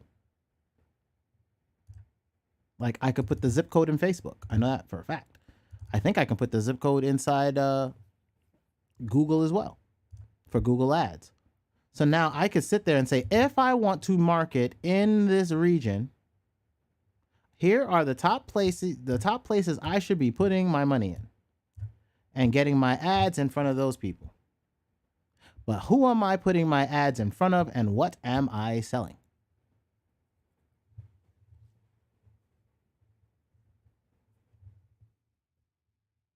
See, that's how easy this is. But then again, it's what are you selling? Am I selling something for a client? Okay. What does my client sell? Where do they sell? They want to use my material to be able to promote it, and I'm creating the videos and the advertisements for it to go out. Well, where are they located? Where is their customer client base at? What do their customers care about? What keywords are they trying to win for? Okay, well now I can create an ad campaign that can help get them more visibility to their asset, get it rolling for them. But because my music is there, I'm now going to get royalties, especially if they're doing it on YouTube. See? I am leveraged to be able to get utility for my music being used for commercials. Let's get it. So, like I said, I can take Maverick of Wall Street and I can say, hey, Maverick, he's talking about stocks and everything else. Give me North Carolina, give me this zip code, and let me put some clips of him through a clip service that goes out there and put it in front of people that care about money. Here are the keywords we're looking for. Anybody that likes that likes anybody similar to Maverick of Wall Street. So I can find any of these other, like Gary Vaynerchuk or this, that, and the third, and then put these clips out and have my music circulating, just so I can now utilize helping Maverick get more exposure. But now I can have my utility, my music, be used to help push him forward. Sometimes you need to give somebody else $1 million. Something I learned from Gary Vaynerchuk was that sometimes you can have $1 million idea, but you need to give it to somebody else. Doesn't mean that you can't still do it yourself. It just means that maybe you need to give it away, because you'll get more. Like y'all know, if you've watched these videos, I've given y'all so many damn business ideas. Some of them in real time. Like today, I gave you real time strategies that's going on right now. What does that mean? It means I'm ready in real time to continue moving forward with my business. And I'm telling y'all how to make money with your business right now. Like, I'm not waiting for you. Like, I don't have a course for you to make money. I can tell you right now, make money. Go, make it. I've been doing it for years now. I've made thousands.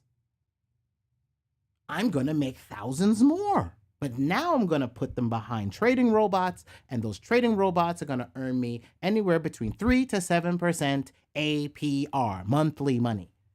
Come on now. If I can make 3% APR, that's 3 times 12. That is 36%. Am I beating inflation of 19%? Yes.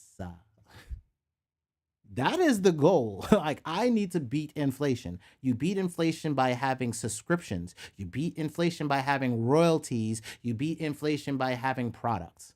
You sell products, you sell subscriptions, you have royalties and or rent or subscriptions.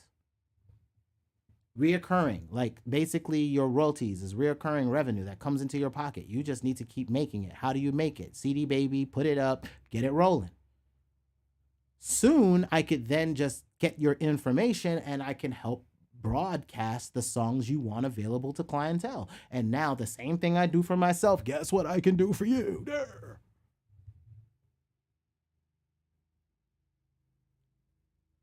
Give you a few songs for free so that you can see you can make your money, your royalties go up. But if you want to get like more of your catalog placed into the system, there'll be a subscription, of course.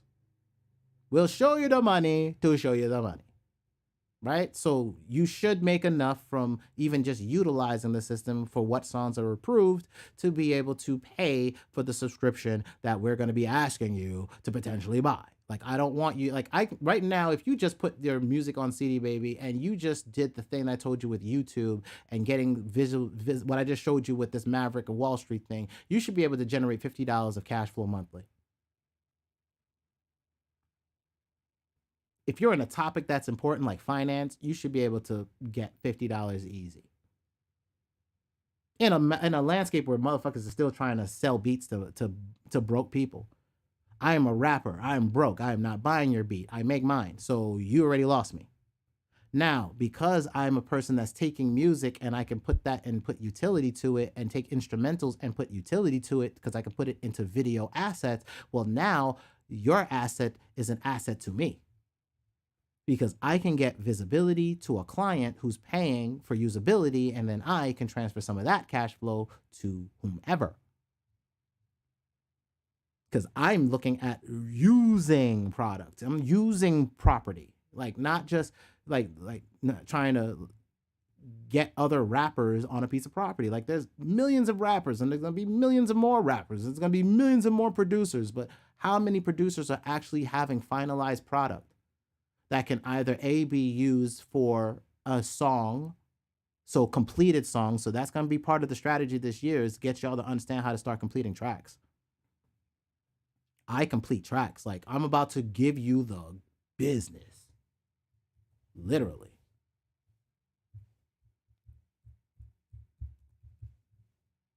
I have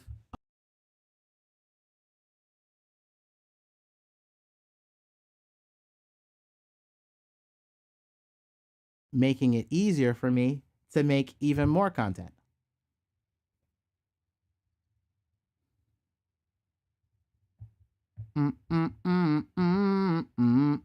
Bang. Right? So I'm already getting my royalties here. And I'm figuring out expansion levels for all of this. But this, like how I got my albums done, this next album, which is I think it's gonna be called Broken. It's either The Practice that's coming out or Broken is coming out first. And then there might be a Chronicles, a Tragic Sacrifice version, volume 3 next year. Because I haven't done one in a while, but that's where I use other people's beats to be able to rap on top of. Besides that's what Tragic Sacrifice is about, is I sacrifice myself as a producer and actually use other producers' work to get the rap side of things, content done. Right? So again, being able to create these products, I'm going to show you exactly how you go from not just making loops. Like, I get it, it's cool. But then you got to make songs. Like, you got to write songs. I'm a songwriter. Every single one of these songs I wrote myself. There ain't nobody else there.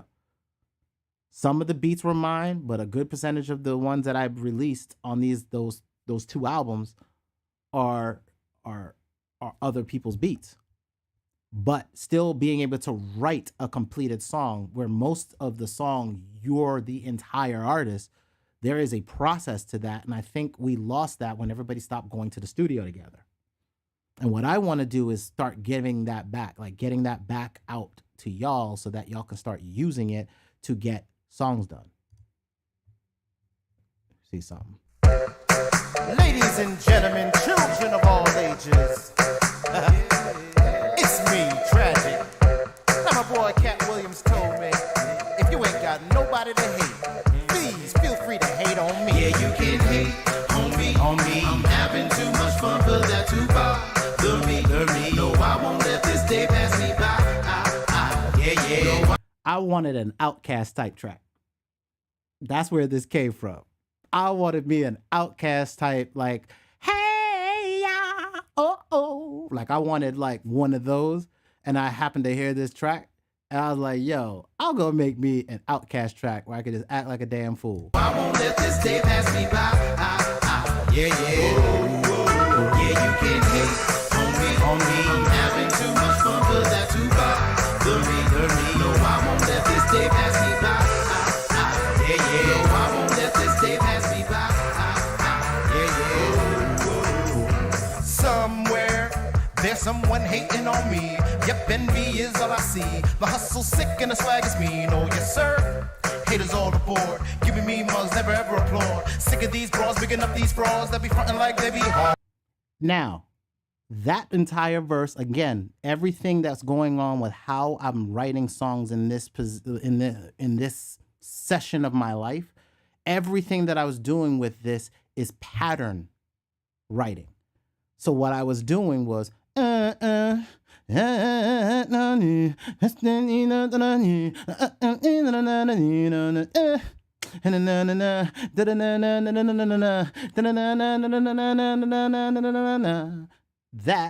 you take that and then you go over and over and over with it. This is what Jay-Z does in his head.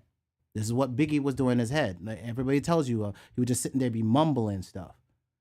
And they're just getting that cadence together, and then they write the words to the cadence. No doubt, Danya. Right? And that is exactly why I did it. Here, y'all know this, y'all remember what's his name? Bob, right? And Bob had this. I took one of Bob's song and I wrote this, like one of my exes was getting with this is the one that lost the child, like lost my daughter. And I was like, she was getting ready to get engaged. And I was like, well, okay, it's over. Like I was good with it. I was like, you know what? I'm gonna write a song. I'm in this state of mind of writing anyway. I'm gonna write a song and basically say goodbye. And that was the only thing I was doing with this song. Needless to say, she heard this damn song and then she ended up moving in with me. So that being said, then I was only really to figure out that we weren't really meant to be together, that regardless, that even though we lost a child together, that it doesn't mean you're supposed to stay together, right? That people aren't ready maturity level. Like I wasn't mature enough to really appreciate the significance of what was going on in our relationship. And she wasn't mature enough to see what she had with me. And sometimes it ain't meant to happen. But this song, which is me being cocky as just saying goodbye. Like, you know what? You lost me, but that's all right. I still love you, right? You know, I remember when R. Kelly came out with that song, Homie Love a Friend. And when I heard it the first time, I was like, this has got to be the dumbest shit I've ever heard in my life. This is like one of them damn chick songs. And it's funny when you're young, you know, you're trying so hard not to be in love because you're scared of it. And then when you get older, you're trying to do your damnedest to find that one thing that makes you feel complete, you know? And it's funny, I'm complete with this one girl, but she and I just can't be together. Sometimes your heart tricks your mind. I guess that's why love is blind. Some search the whole world just to find what's here between you and I. Crazy, when we're near, we can't even hide. Passion seems to build looking in our eyes. Yo, God asked me if I loved you. When I said, yeah, I can't even lie. Damn, I never knew that it could be like this. And your body seems to tremble when you feel souls kiss. Then fear pushes the other away. We kill the future cause we ain't living today. Yo, it shouldn't have to be like that though. But when you're close, I guess you need space to grow. But you got a man and I got my boo, so I can only be a friend to you. Hey! We separate, but when we come back, we're joking like we always do. Our feelings, we ain't gotta guess them, not even if we wanted to. From all the pain I've seen in you, and all the stress you've seen me through. But no matter where we grind, I'm glad we make time. I'm blessed to have a friend in you. And we separate, but when we come back, we're joking like we always do. Our feelings, we ain't gotta guess them, not even if we wanted to. From all the pain I've seen in you, and all the stress you've seen me through. But no matter where we grind, I'm glad we make time. I'm blessed to have a friend in you. It's great. Danye knows exactly.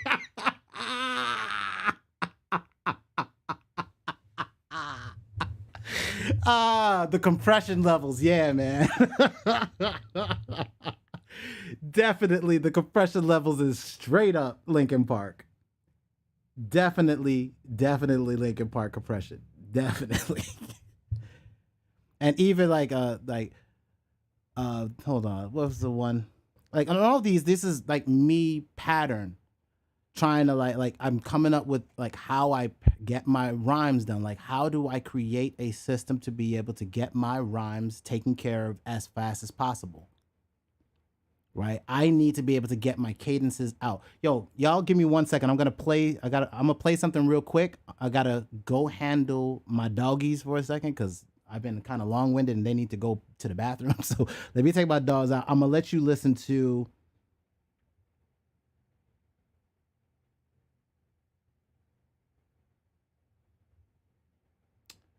oh,